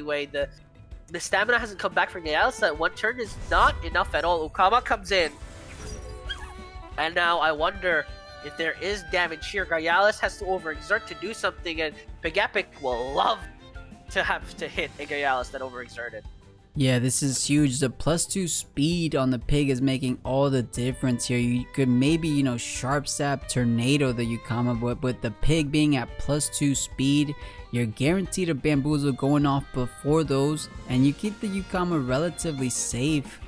Of course, you kind of want to start taking down this Wimplump, and I'm not too sure. I mean, I guess little by little, a Water Cannon, Aquatic Whirlwind, because Gyalis is going to be running out of stamina this turn, if of course it doesn't rest. The defenses are raised, which buys a little bit of time, but Gyalis, his stats in defenses are not very high, so it doesn't really matter how much you double it up. It just buys time for the inevitable. The good news is that there are no more toxic ticks, so you will have to chop through it. But Pig Epic, being a high burst style, is going to slowly cut through the Gyalis and the Water Cannon on top of the Wind Burst. And you can see, tick-tock, the time is running out. Haitauchi on the bamboozled Pig Epic overexerts as well. Sharp Rain will come out trying to kill the Pig Epic, but it's not enough. And the bamboozle is still ready. Jegue, he can just bamboozle back, and the Ukama is there's a free hit here. Aquatic Whirlwind is available. Yeah, very interesting. Maybe predicting Ukama to swap out and didn't just want to waste all that onto a 7 HP Platymus. But yeah, interesting, choosing to overexert to knock out the Bamboozle. I guess hoping the Sharp Rain killed so that a Wimplump goes down with it. But things are looking rather rough for Keannie. The Ukama still at 100%. Aquatic Whirlwind still online, still 70% stamina. The Pig with a couple Bamboozles still remaining. And I mean, all the attention most likely going to be directed onto Wimplump, since Gyalis can't do anything for this turn except just a simple rest.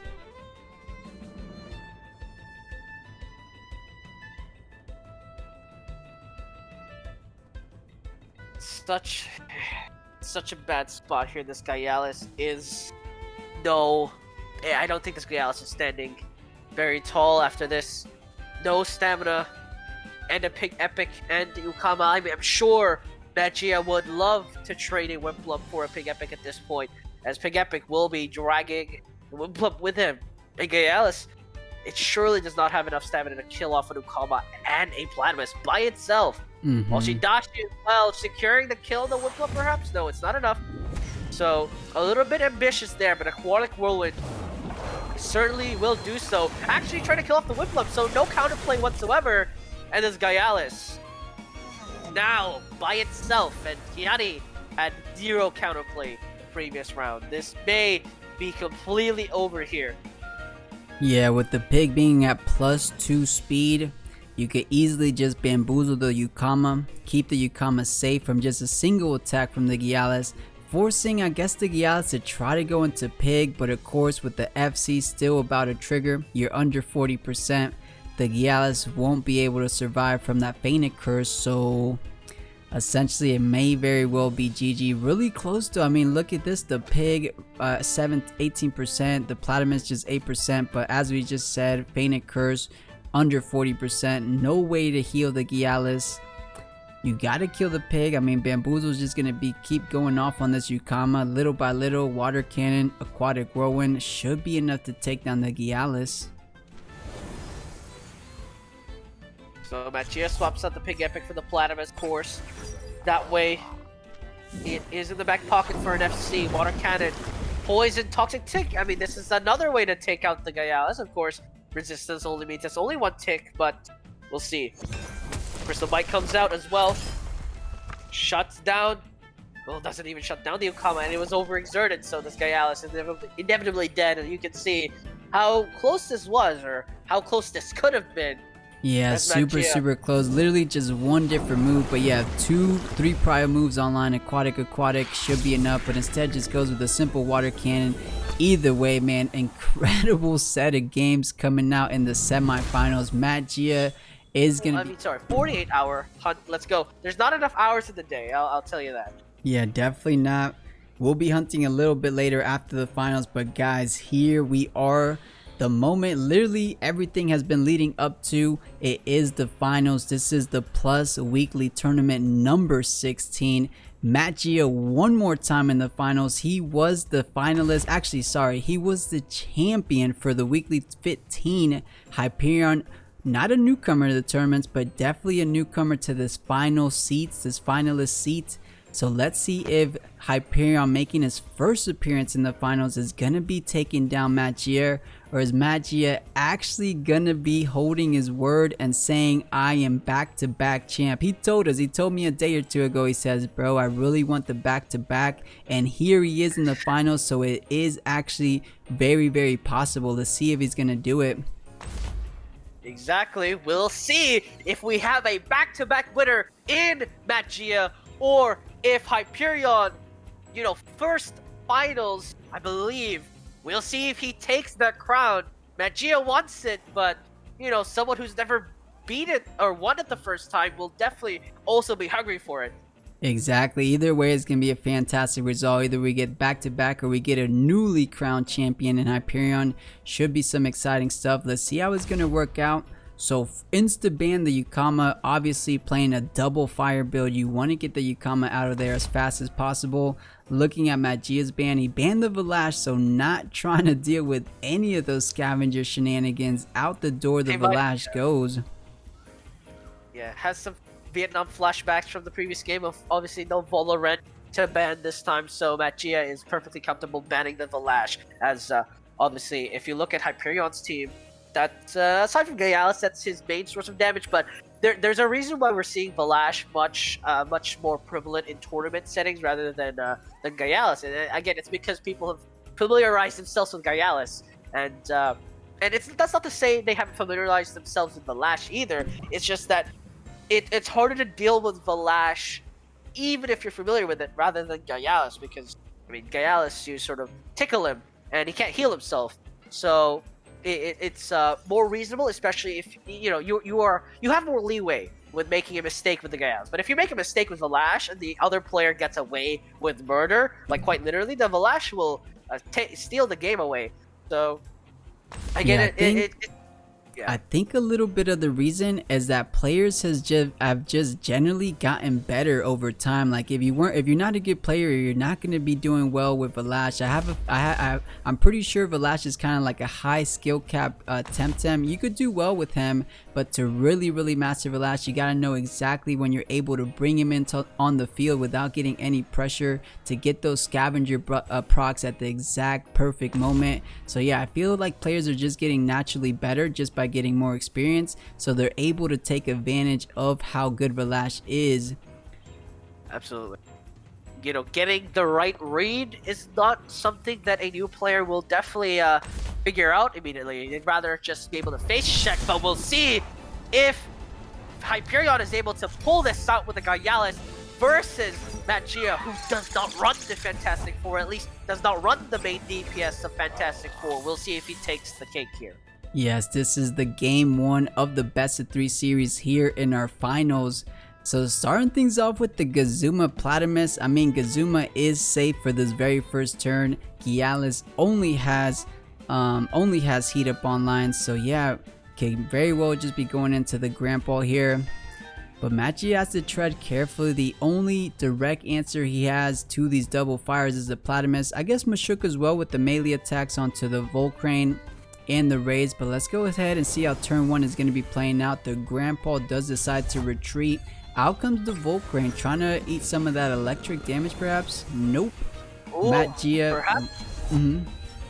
I was gonna say, perhaps reading a swap here, and in fact does swap out, but it's gonna be interesting where the Platamus wants to go. Goes Urushiol, but the Volcrane eating that is definitely very ideal, especially if it's not the Grandpa, right? Yeah, so pretty good exchanges there. Getting on the Urusol with the toxic synergies. That's essentially, as we always say, 50% damage already gone from the Volcrane. Just going to be taking another 3 turns to do so. But on the side of Hyperion, that is 100% HP Gaialis plus 2 attack. So it's ready to start kicking some butt. Let's see who he wants to go with. The Keannie always in the back burner to just start proccing it, trying to get this Gaialis a little bit more situated, a little bit more comfortable, staring down Jegue's team. Now, I actually wouldn't be surprised, but the cage is going to be holding the Volcrane in. I think Platamus is going to destroy him this turn. Ooh, the Crystal Bite though, gonna shut down, or at least do a lot of damage to the Platamus, but Urushiol actually lands on the Gaialis. Decides to ignore the Volcrane and the instead Urushiol's the Gaialis. Make sure that the poison ticks stay. Yeah, and actually a solid play for Jegue there. Just you know Volcrane has to stay in another turn, so you could always get a water attack. But the Ninja Jutsu foiling, no, actually survives by 0.1%, so actually is going to be able to get off the aquatic whirlwind. Is so close. Hyperion at 0.9%, feels a little bad there. Man, Jegue's Thames, I'm saying Platamus has so much defense. I know it has a crystal, a rock shield, but the Ninja Jutsu almost getting the job done. Absolutely, and the Keanu comes out here to try and consolidate, but this Platamus is gonna get away with murder. Absolutely, for certain here. And you know, I will say, usually Cage has that double-edged sword, but in that exact situation, it ended up working beautifully. Got, you know, all the advantage went towards Jegue. Hyperion had nothing to do, you know, no pressure coming back onto him. I mean, he got Platamus relatively all the way down, but the bigger fire threat in the Volcrane already dealt with. So you could almost say Platamus has done his job, so doesn't really need to worry too much down the stretch. Platamus just swapped out. It has done its duty. Pink Epic comes in now. And the turbo choreography is gonna set up the Pink Epic to be much faster here. We'll see if the Keanu is able to do something else. Unfortunately, turbo choreography is not available yet. Meta Burst is thrown out to the pig just to tickle it a little bit, but this pig now is fast enough to hypnosis the Grandpa. But of course, the Keanu cannot be put to sleep. So turbo choreography is pretty much guaranteed at that point. Yeah, I think a rather solid line of play for Hyperion. Could be swapping the Keanu for the Rays, but of course you kind of want to get the turbo. Like you mentioned, Blue, the pig at +2 speed. We got Hypnosis online for the side of Jegue, so you can sleep the Grandpa. So maybe you want to go with the turbo choreography from the Keanu, just in case the Grandpa does sleep. And of course, Grandpa, if he deploys a turbo, he's not going to be able to get off any value because he's not going to get the wind synergy alongside it. So Keanu's the only one that can get the wind synergy alongside Grandpa.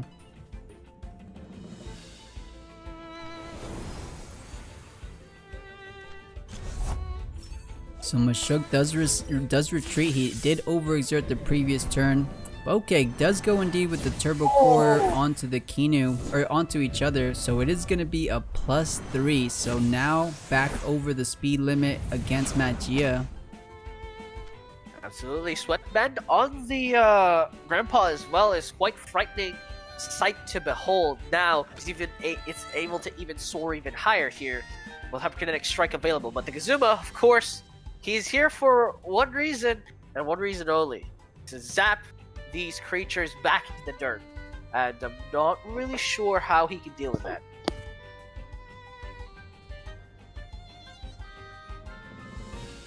Yeah, you know, knowing the Mashuk had a cage, I wouldn't be too surprised if the Gazuma also has cage. Oh my goodness, he deployed it. Grandpa not going to be retreated, trying to sleep at Gazuma will be slept there. So there we go, the cage not going to be coming into too much of effect. Oh, he frees the Gazuma by putting a bamboozle on it. Sleep and bamboozle, but it's free. It's a free man. I'm not sure if that's really what you want at this point, but the Gazuma is now able to swap out this Pink Epic. It's stuck here, but I'm not sure if the Grandpa or the Keanu is able to punish this. But as I say that, you can just easily max out your Grandpa on speed and put the Pink Epic to sleep. This is completely viable here for the side of Hyperion. Just turn a Grandpa into a Ferrari. It is already red, so it's not a far off. Yeah, he just used the Hypnosis, so it's not directly online right now, but I know what you mean, Blue. The Keanu could also just do a turbo play, now max the speed up of Grandpa. That is a +5 speed. Hyperkinetic Strike coming into anything other than Gazuma is going to be doing huge amount of damage. And then of course you do got the Hypno for the following turn. But we'll see, not a whole lot of pressure coming from Hyperion. And since the Gazuma is sleeping right now, not a whole lot of pressure. So this might just be a whole lot of setup turn, perhaps. Maybe a good...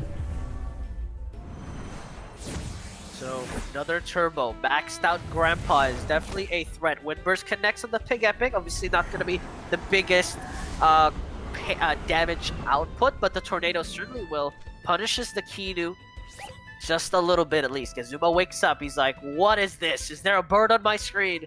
As Electric Storm is available.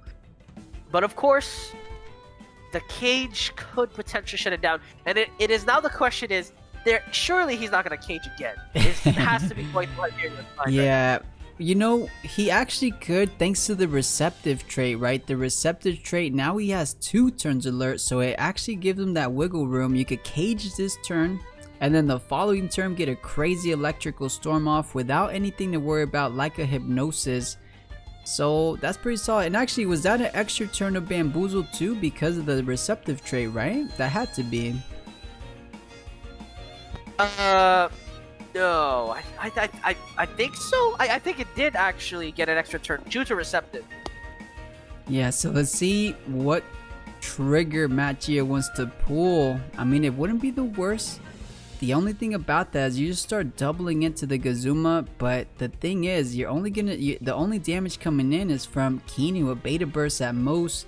These Wimbers, even a Hyperkinetic Strike at +5, Gazuma eats those 1/4 damage. I mean, it probably still does like, you know, 15%, if not 20%, since it's +5.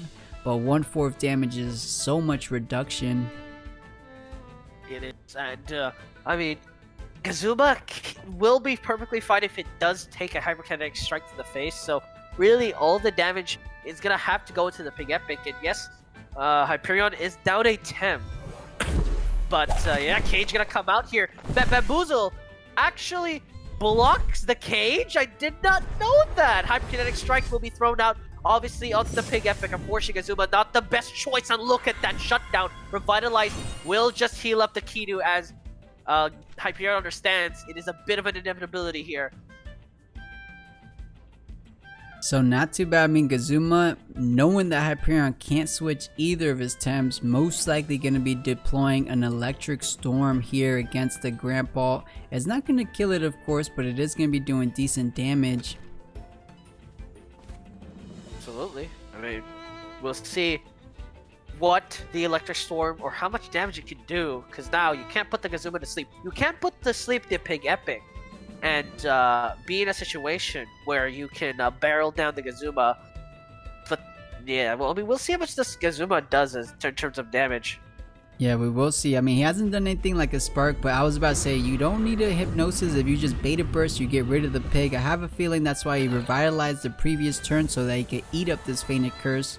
So it does overexert, but at least you got rid of it. And actually, Electric Storm gonna clean up the Keannie as well. Well, not as well, but clean up the Keannie, and does actually less damage than I thought it was gonna come out from the Grandpa. Grandpa was at base stats, right?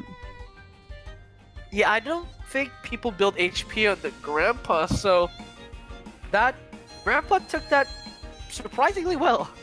Yeah, I mean, they do run a good amount of HP, but obviously not anything like max HP, and definitely nothing like, you know, like special defense. That's what it seemed, maybe like a Keannie buff on there, but maybe it just does about that much damage. I mean, that's the problem, right, with electric Temtems. They don't have truly like a huge damage dealing electric move.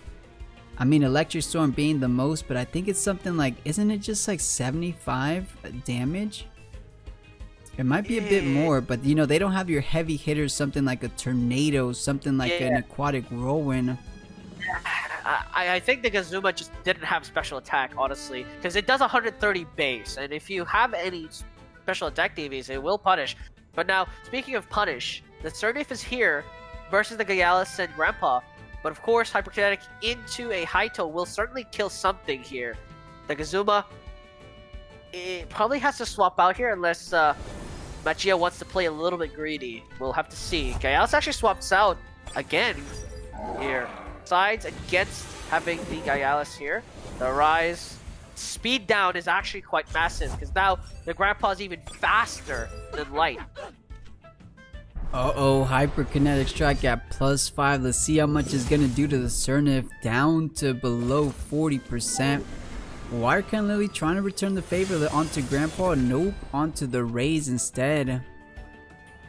Yeah, tried to take out the Gyalis, but baited it out perfectly there. The Rise now, Fire Tornado will kill the SnrPlat, and you can't swap in the Platypus. The Platypus will die to that. Gazuma being swapped in is also not the greatest option, because again, the Gyalis is still in the back pocket. And I think Jegue, his reign of terror, or at least his reign of cage, has been halted, perhaps, due to the fact that this Grandpa is just so fast. Yeah, too fast. Hypnosis, as we were mentioning before, is now online. I mean, it's been online since he hasn't been able to deploy it, but I'm not too sure. Blue Sapphire, didn't the Rays just hit the board? I think it's still one more turn for a Fire Tornado, but we'll see. Hypnosis comes out regardless, though. Puts the Mashuk to sleep, and will allow the Fire Flame to come out here. Not the Fire Tornado, as the Platypus is inevitably dead, unfortunately. And again, the tides are turning, and this is the weakness of this composition. That's just the lack of damage here for the side of Jegue will come back to haunt him, and looks like his time is up. Yeah, so Mashuk is asleep. You don't got to worry about it. But now, Blue, as you said, Fire Tornado is online. It should be doing a good amount of work against Gazuma. And we saw Electrical Storm. It didn't even do 50% damage onto the Grandpa. So, oh, actually gunning down the Mashuk here. Is it gonna one shot? It is +5. Ooh. Oh, it is. Oh, that is disgusting. Mashuk is out of this world. Tesla Prison gonna slow down the Grandpa a little bit on top of well, just, you know, shutting it down. But Fire Tornado gonna return the favor into the Gazuma. Unfortunately, not as much as a Tesla Prison on the Grandpa, but still quite detrimental here for the side of Jegue. We'll see if he can somehow turn this around, but it's not looking likely. Yeah, not looking too good. It is the final 2 Temtems for Jegue. One of those Temtems being weak against the Rays. That's SnrPlat not looking too good. 2 Fire Flames should be enough to clean it up, and SnrPlat not gonna be doing a whole lot. Gazuma not gonna be doing a whole lot to the Rays. So Wimbers followed by the Fire Flames should easily be enough now. Does it go down here? I forgot of it. Okay, so Grandpa does end up going down to Gazuma. Fire Flame, as you mentioned, secures the kill on the Cerny. Fortunately, not enough there. Now Gazuma has to fight. Unfortunately, it's not a pig epic as the name implies. It's a Gigalis.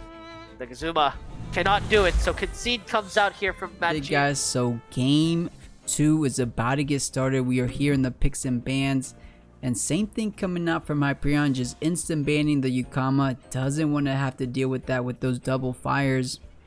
This is the big question though for Magia. What is going to be the instant ban for him? Yeah, exactly. Right now, it is such a struggle. Magia, I don't think he played horrible that last match. I think, it just came down to the Grandpa was too set up. Hyperion just literally turboed through the cages and just waited it out. And he did not do enough damage. And unfortunately, I struggle to see what else he could have done there to slow it down. Just the lack of damage is really obvious when it comes down to a position where you're late game and you've used all your setup. So again, I'll have to see if Magia can bring it back, just bring out the punishment, because that's definitely going to be what decides this match here. Yeah, and exactly what we were mentioning, you could ban the Grandpa, but now it kind of leaves the Valash open. Let's see if Hyperion, he's kind of hovering over Gialis. Are we gonna get the classic Blue? You named it. The what you gonna do about it? Oh my God, he is doing it. But I mean, Magia has seen this before, so you know if anyone has a good answer to this, what you're gonna do. It will be Magia, and it looks like it's a solid idea. I mean, to any of these Temtems, if we get a solid uppercut followed by a Eurosoul with that toxic synergy, especially onto a Valash, it might bring him down actually. I think the Ticks of Poison should be enough to actually clean him up. We'll see though. Yeah, an uppercut into a Ruscio will definitely be severely punishing. Magia may have a solid answer to this.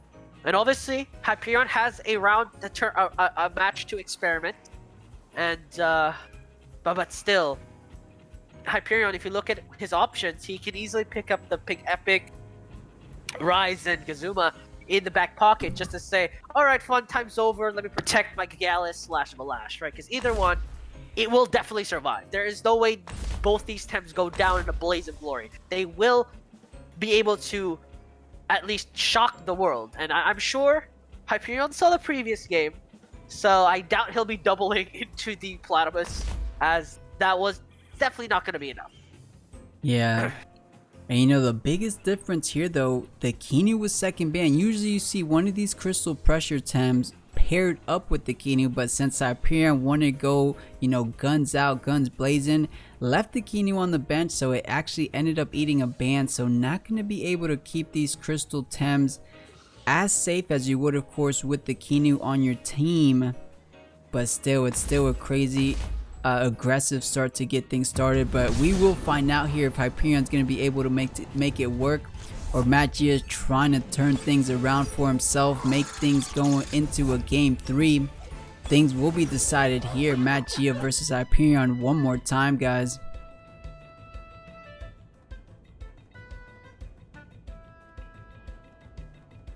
We'll have to see. Guns blazing. What are you gonna do about it? Versus, of course, the double Urushiol. And now this is something you cannot take lightly, because Urushiol is like Extinction but budget, I would say. Right? It is the budget Extinction. I guess so. Hyperion is going with the heat up and the madness buff, so indeed guns blazing. Let's see what Magia want to do. Do we get a double Eurosoul splitting damage, or are we going to uppercut with the Eurosoul? I think that's a little bit better onto the Valash. Yep.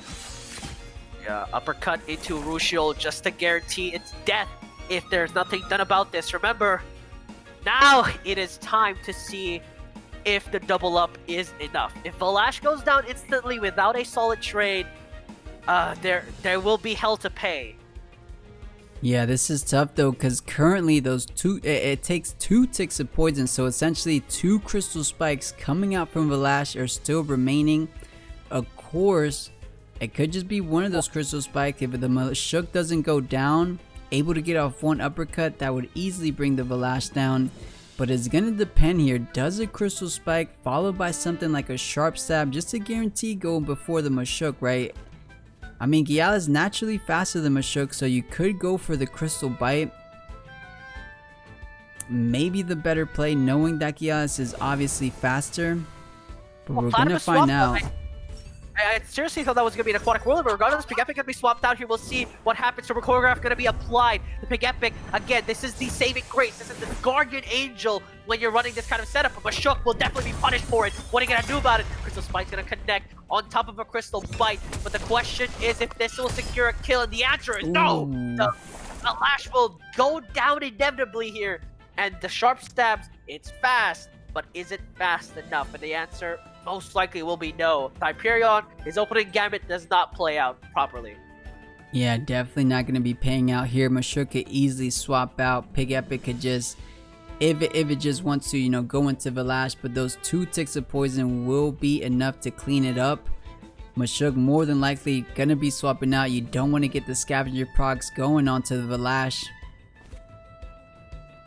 Yeah, I mean, the question is if you could just Oshidashi the Valash. You are faster on the Pig Epic side.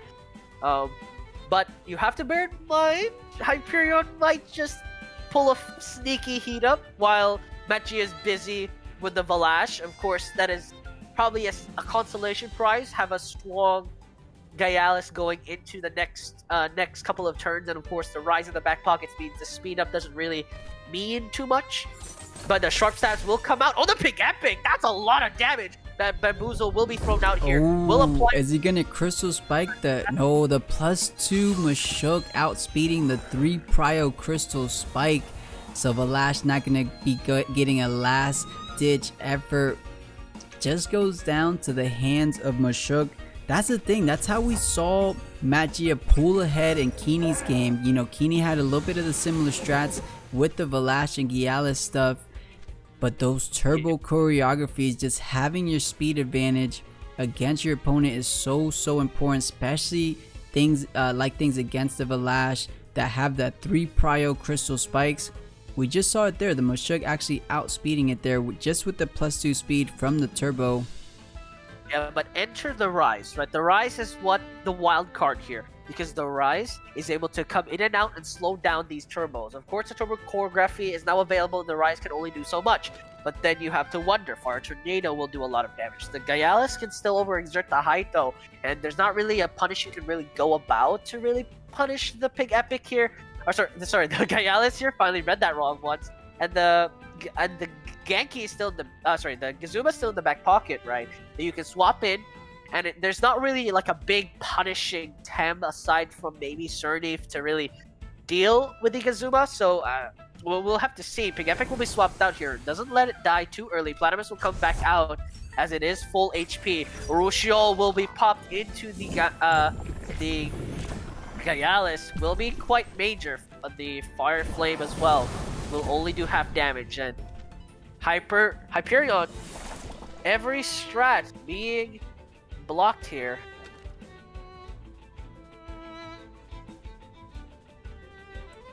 Yeah, things looking slightly rough for Hyperion, but not completely out of it for sure. You still gotta heat it up, Gialis. It did just take the Ursul, so that's another 25% essentially done. But Magia is currently having the pressure on the board. Platypus is out, you know, Aquatic Whirlwind is online, so Ray's not necessarily safe. You could also Aquatic Whirlwind into the Pig Epic, which is Gialis. His names are so crazy. Yeah, exactly. Aquatic Whirlwind connects on the Rise. It almost kills it instantaneously, but survives. Urushiol, though, will make sure of that. But, however, Fire Flame, just at least to shut down Machoke, trade 1-for-1. Yeah, essentially just that, but not really 1-for-1. Machoke was already in the red health. Raze was at 100% health, so definitely not an even trade there. Hyperion just lost a full HP Tem, and Magia just lost about a 10 to 15% HP Tem. Pig Epic comes out here with the Gialis. Gialis, of course, just resting up here. And Ninja still now available with the Platypus is quite interesting. We'll see what the Gialis decides to do here. There is still a back pocket Gazuma. And again, as I mentioned, Windburst will pull a very, very big... it will pull a lot of damage, considering that if you look at Magia's team, the Platypus and the Nervoso won't like it very much if the Gazuma comes on the field here.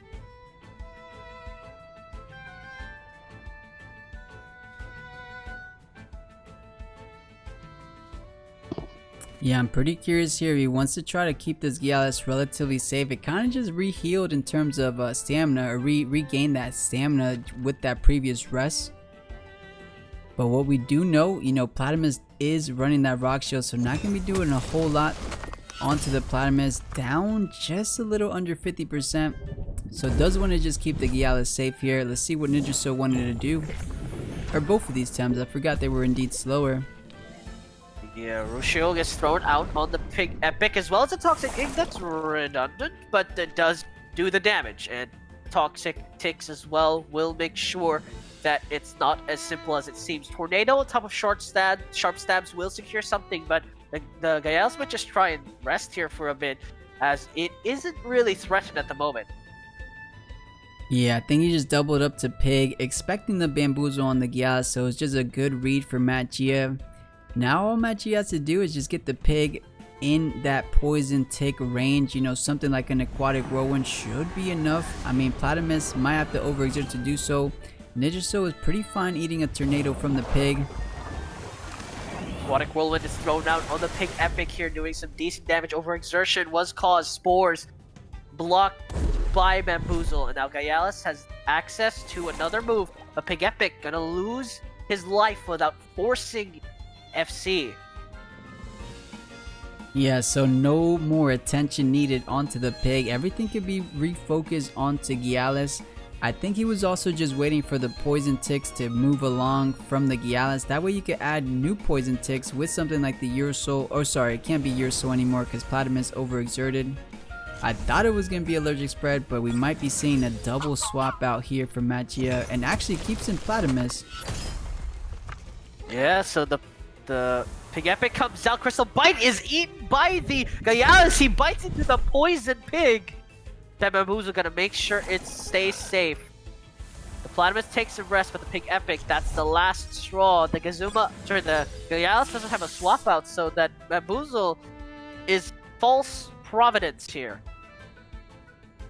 Yeah, Hyperion finding himself in a last two situation. It is the Gialis. It does have Bamboozle, but you also have a Gazuma staring down these bad boys here. The SnrPlat hasn't even touched the board yet. If he's able to take care of the Gialis, of course, there's no way the Genki would be able to beat down a Nervoso and a SnrPlat. Of course, we even know the sweatbands on the SnrPlat, so just in terms of pure stamina advantage, the SnrPlat will be able to outbeat it. Ooh, the overexertion of the Platypus. This might be a mistake to Tesla prison the Platypus, and it is because it already overexerted. It wouldn't be able to do anything. However, Allergic Spread gonna secure the kill on the Gialis, and it's just up to the Genki. It's Gazuma. Gazuma versus the world. As aptly named Max Speeds. Maybe it does, maybe it doesn't. You never know. He's just trying to throw a curveball to his opponent. But yeah, the SnrPlat and the Nervoso, both I believe resistant. So yeah, he's just throwing out the cage, kind of just throwing up the white flag, the white towel. I mean, just a little bit of a concession. The Water Cutting Lily doesn't do double damage. Toxic Ink though gonna secure that kill, and nothing more to be done there as Hyperion tries the cheeky what are you gonna do about it, but Magia responds. Okay, so you're going for the back-to-back champ here. Let's see if Hyperion has anything to say about it. I mean, the Grandpa ban ended up working in his favor. Let's see if Hyperion wants to go ahead, not go with the what you're gonna do about it. I think he kind of needs the Keannie in here. Yeah, he might just play standard, but what I'm concerned about is if you're afraid to take risks, you suddenly become very, very readable. And you have to always be willing to take risks. Otherwise, Magia will read every move you make. And that is something you have to be careful about.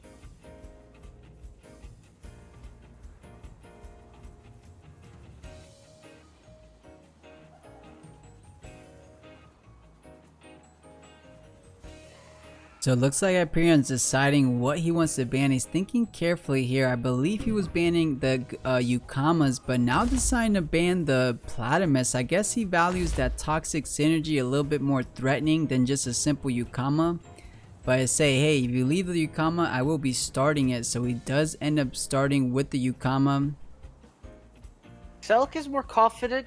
Hyperion is more confident opening with the Gaialtis teams rather than the Valash. Goes Ukama, Nindrasil, of course, as Magia predicts a more standard opening. Again, quite a solid way to spook a Gaialis and Kinu away. Not gonna one-shot anything, but definitely gonna spook something away here. Yeah, Magia doing what he does best, going with what he's most comfortable. This is the starting lineup that we've been seeing most from Magia. So maybe here in this game 3, gonna make it work one more time for him. Yeah, absolutely. As Hyperion, no way! Hyperion, do not do this. He's crazy. He's crazy. He's just teasing. Surely he's gonna pick Kinu. Okay, there we go. I can't do. You can't do that to me. Oh my god. That was a tease and a half. Again, Hyperion. When I say take risks, I don't mean take that much of a risk. I mean, yeah, geez, with the same opener. I mean, if it worked out for him, then it would be a different story. But it ended up not working out. Magia knowing exactly what to do against that lineup. So playing it a little bit more safer does indeed bring in the Kinu. But of course, bringing in the Kinu just leaves the ban open towards Valash. So no Valash this game. Yeah, absolutely. Gaialis has to grind for the victory here, and it's not a new story, right? Gaialis having to carry his team on his back. I mean, that's the reason why we pick Gaialis the entire time. But with the Platymus removed from this fight, there's really no solid answer here for the side of Magia in terms of just really one-shotting the Gaialis. Definitely doesn't need to one-shot the Gaialis at all. Just slowly taking it away is more than enough. And we'll see if Hyperion decides to play a bit more of the Protect Gaialis, Mr. President style. Yeah, and the thing about why Magia is finding so much success with this comp is even if you have all those buffs on your crystal temps like Gaialis, those poison ticks, they just start adding up so much. Just 12.5%. Doesn't matter, as we said, doesn't matter how much buffs you got, still going to be brought down one way or another. But either way, guys, this is it. As we mentioned, game 3 of our finals. Magia trying to make it a back-to-back. Hyperion trying to be a newly crowned champion. They both want it bad. Who is going to be making the sharper plays? Already off to the races. Click their plays. We get the heat up from the Gaialis. Yeah, very. Yeah, solid beta burst. Solid beta burst from the Kinu. Let's see what Magia decides. Water Cannon into the Kinu and Toxic King into the Gaialis. Again, these are strategies that that I would say passed down through the ages, but technically it's mostly just this is standard now for this open. Of course, letting the Gaialis heat up is not the greatest thing in the world. It is how you play the second turn is what matters, especially in these kind of matchups. We'll see if Magia plays standardly, Aquatic Whirlwind into some sort of alerting spread maybe, or Toxic Ink just to punish the Kinu. Again, there's a lot of plays you can make here. The right answer, there is no right answer, I would say. There's just so many ways you play this. It's just about who makes the better, or who makes the right play at the right time. Yeah, absolutely. And you know, I think banning the Platymus was better. Platymus did have that rock shield. Platymus is way tankier. It was able to tank those crystal spike way better than a Yukama will be able to here. So let's see if Magia knows that. Does he decide to keep in Yukama? And I think the answer is yes. Oh, the answer is no. Yeah, Kinu will be swapped out for the Rise. Slowing down the Yukama will definitely be a big detriment. A read, actually, a very good read. As SnrPlat comes in while the Rise is in. Therefore, the Rise says, hello, my friend. As he will be burning something down with Spores. Tripothecary, perfect to counteract that SnrPlat re-entry. Yeah, and since SnrPlat did enter last turn, he does got the Revitalize with the Nature Synergy, I believe. But I mean, Nervoso already at max HP, not going to be taking advantage of that. But yeah, SnrPlat is pressured down. I mean, it is a Colossity, so that did end up increasing the defense +1. But still, Raze is a special attacker. We've been seeing it from Hyperion all day. He has things like Fire Flame, so that's going to be going around those defenses. Fire Tornado, of course, not online just yet. We got to wait one more turn for something like that. But the Gialis named Piggyback has at least one more attack to be doing here. So, you know, perhaps a double up onto Cernif might spell doom for it. So Magia does have to take note of that.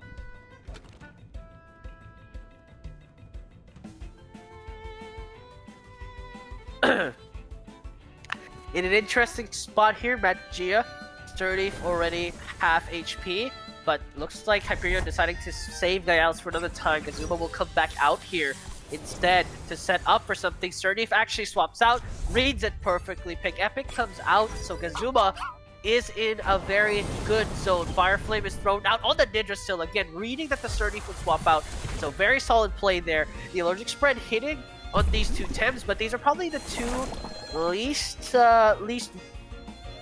know, these are two Tems you want the toxic damage on the most, really, as the rest of the roster, you really can't afford any sort of toxic damage onto them. So the Genki, the Kazuma, I keep confusing it. They look the same. Yeah, this is essentially the same thing. I think we all know what you mean. Exactly. But yeah, but I mean, again, the Raze, you kind of do want to keep it rather safe. I mean, it's gonna be doing a huge amount. We just saw how much a simple Fire Flame did. Fire Tornado is online right now. If it's able to connect, I don't think the Ninja Soul will be able to live. Exactly. And it's not like you can really swap out here. I mean, Ukama swap out is possible, but then you run into Electric Storm, right? I mean, Electric Storm is already quite big if he doubles up on the Pig Epic. And Electric Storm into Fire Tornado is the play, then you will lose that Pig Epic immediately. Noxolotl will be swapped in here, so it can eat a Fire Tornado into Electric Storm, but Tornado will be thrown out first. So the Rise will be eating that quite not very well, actually. In fact, that's again quite a brutal Pig Epic attack. Tesla Prison gonna do decent damage and a speed down to the Pig Epic. Just trying to control the speed is solid. Fire Flame as well. Gonna put the Pig Epic in its place. But now the Rise is not safe for a Fire Tornado. Yeah, good damage all around. Noxolotl coming out last turn, so we do indeed got a turbo choreography potentially available for Magia. And Raze not feeling too safe. I mean, we do know Magia does run things like Ashidashi. One of those would be more than enough to take down the Raze plus that Poison Tick. So I'm curious if Magia wants to go with something like a turbo play. And maybe Hyperion is thinking about retreating the Raze, maybe saving it a little bit down the road. He hasn't deployed Fire Tornado, so he kind of wants to do that. That's a huge value turn if you're able to connect it. Yeah, perhaps. Gialis comes back out here, setting up Turbo Choreography. Just gonna try and nullify that Tesla Prison that was applied, but Electric Storm gonna come out here. Let's see if that Pig Epic is gonna enter the grave, and it will! The Pig Epic. That speed does not matter on it, as it is going to die. The Kazuma gonna survive at 9% HP, which is more than enough to get another attack off. But Noxolotl is faster, so it might secure the kill of the Kazuma before it's too late. But another thing to point out is that the Gialis is now primed and ready to shotgun someone out of this game. Yeah, very true. I think Kazuma has done his job. It got rid of the pig. I don't think Hyperion minds too much now that it's 10%. The pig, we all know, Magia's pig is quite the dangerous Temtem to leave on the field, and Hyperion has now dealt with that danger Tem, so Piggyback not going to be an issue going forward for this last final game. So things are getting interesting. Magia down 1 Tem, Hyperion dangerously low on 2 of his Tems, so gonna be retreating the Kazuma for the time being, and buffing up his Gialis will be with the Keannie here. What did the Keannie decide to do? Ooh, Toxic Ink will connect on the Keannie as well. Crystal Bite gonna do a lot of damage to the Ninja Soul as it is slowed down, but the Bark Shield gonna be raised a bit too late, unfortunately, as the damage has been done. The Keannie survives, and I'm pretty sure Sacrifice is coming.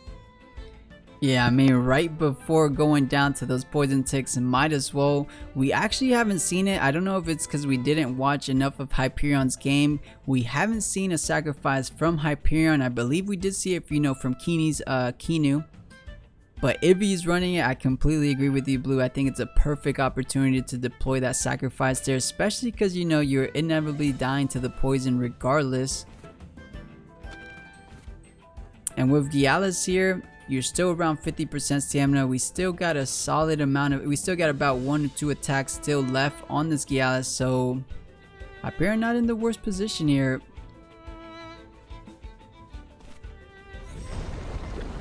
See, no sacrifice. Yeah, it does not seem like it. Toxic 8 secures that kill on the Keannie. Toxic kick on the Gialis did. Oh, did that even do damage? I'm not sure. That was very little damage coming from that toxic ink, but the poison tick will be there. Very interesting for Hyperion there. Choosing to rest at 50% stamina, no such thing as a sharp stab or anything. I guess just wants to go with the Crystal Bite Hidouchi these next turns without overexerting. That could be a good line of play. I mean, Crystal Bite being just the hardest hitting move you can bring out from a Gialis. But yeah, I was expecting an attack from Hyperion. You know, hindsight being 2020, it would have got the kill off on Nervoso. But maybe just setting up for the long haul. Is Gialis going to be bringing it home for Hyperion? I mean, with the pig on the side, you kind of keeping it safe with things like Bamboozle here.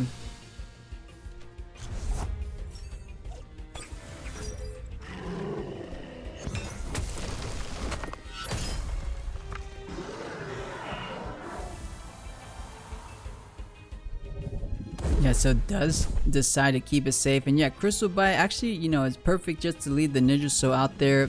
Eat that crazy Crystal Bite with just the final 15% remaining health on the Nervoso. Why waste all, you know, like 70% health on Yukama when you can just eat it with the Nervoso, let it kind of, you know, just sack it. Yeah, absolutely. I mean, the Gialis getting bamboozled means it's a bit safer. The Ukama getting high-toned or crystal bit will be a bit rough. Like, you don't need to bamboozle the Gialis, so Tornado into the Ukama will certainly be massive. Water Cannon Lily comes out here just to punish the Pig Epic, but the Pig Epic is so healthy. I'm not sure if that's the biggest deal. Aquatic Whirlwind as well thrown out. Trying to kill the Pig Epic as fast as possible. It's not gonna be enough, and this is so dangerous. If Nose is actually gonna come out here, we'll see if where that goes. Goes into the Ukama. So this means that no, Gialis gets some rest instead. Yeah, playing it very, very slowly, very strategic. Hyperion just doesn't even want to go with sharp stabs. He only wants the big boy damage. He wants to go with the Crystal Bite. So more than likely gonna be getting that Crystal Bite either on Yukama or SnrPlat. Yukama actually guarantees a kill there more than likely. SnrPlat, we have seen a little bit tanky. It hasn't started to set up. Sorry, it did start setting up. It's at +1. So I don't think it's going to kill, of course, with it being +1 speed. Sorry, +1 defense. I mean, if you look at the partners of this Gialis, his partners are all quite low. So I mean, as we talked about, this is all up to Gialis now. Crystal Bite gonna connect to the Ukama, gonna shut it down. And now down to 2 Temps, Magia. He is down to 2 Temps. We'll see if he can seal the deal as Water Cannon Lily has to kill off the Pig Epic, and it does, but at what cost? The Callosity Surname is not enough. Fainting Curse on top of overexertion is so devastating as Noxolotl comes out into perhaps a Rise. The Noxolotl is fast, but the Rise, the purpose of a Rise is to slow you down, and right now the Gialis is the fastest thing in the West until the Noxolotl is slowed down here. Yeah, very true. So a good line of play for Hyperion. Most likely bring out the Raise. The question is Fire Tornado gonna be outspeeding the Noxolotl, right? Noxolotl was able to get off that +2 speed right before the Pigapec ended up going down. That is the biggest question. And essentially Gialis versus these last 2 Temps. As you mentioned, Blue, the back line of Hyperion is not gonna be able to do too much. The most it can do, you want to try to get off one final attack. We mentioned it does have Fire Tornado. This is going to be close though. I think Noxolotl with +1 speed, there's no way Raise is faster than a Noxolotl with +1. I'm pretty sure the play here is to swap Gazuma, let Gazuma die, swap into the Raise, and so the Noxolotl is at neutral speed. That way there is literally no chance the Gialis is outsped by anything. Yeah, And, that could be the line of play, but I agree with you there. Just kind of sacrifice the Genki. Genki not going to be doing a whole lot into either of Machia's final 2 Tems. And I honestly wouldn't be surprised if we get another rest, but might be a little bit dangerous from Hyperion. Yeah, so Gazuma gonna come out here as him being sacrificed is not a big deal. Toxic Ink comes out, but that's all you can really do about it. Just remove anything that could assist the Gaialis, but basically you're just assisting in your own demise in this situation because Rise comes out, and now suddenly you're in a position where now the Noxolotl is playing speed roulette, right? Are you faster than Rise? Yes, you win, or yes, you kill the Rise. No, you lose your Surdy in quite a considerable fashion. The question is if this Gaialis will be doing enough damage to Noxolotl. We'll have to mono-e-mono the Gaialis in a second here, but Hideuchi is connecting onto the Noxolotl. The Fire Flame gonna secure the kill on the Surdy. So it is a 2v1 on the Noxolotl. The Noxolotl does have Pillow, so it'll be fine. Just gonna heal up 10%, but this is gonna be tough if the Raise outspeeds a Fire Tornado followed by a Crystal Bite should surely be enough to clean up the Noxolotl. There's no trance yet. Ooh, it did get a Bark Shield from the Ninja, so that's +2 defense, guys. That could actually make a huge difference. Yeah, it is such a match. Yeah, the thing is Gaialis is running out of stamina, so how much is this going to do? Fire Tornado gonna come out here, has to try and get the kill, or at least soften the blow a little bit, and Noxolotl drops to 25%. Will an attack be enough because Trance has come out, and it doesn't put it to sleep because he's alert, special defense is raised, Toxic Ink is thrown, so Rise will be picked off, and it's now up to the Gaialis. Can it kill? This is gonna be so close. A +2 defense. Is a Crystal Bite? I don't think it actually is, but you know what? Noxolotl doesn't have an attack to kill Gaialis either, so he goes Crystal Bite followed by a Sharp Stab. Maybe that is enough. You can just go Haito into Crystal Bite. Overexerting doesn't matter if you can kill the Noxolotl. Very surely. true. So this is such a rough spot. I mean, the Noxolotl has so many high defenses and has special attack bonus, but this is the sad part. He doesn't have any special attack. So yeah, very sad. But either way, special attack or physical attack, Noxolotl's ready for those. It is at +2 defense thanks to the Ninja Soul, as we mentioned. So this is gonna be coming close. I'm curious how Hyperion wants to play it out. Fortunately for him, Noxolotl just doesn't have that damage potential to knock out the thing. So going with the Crystal Bite is not enough. 4%.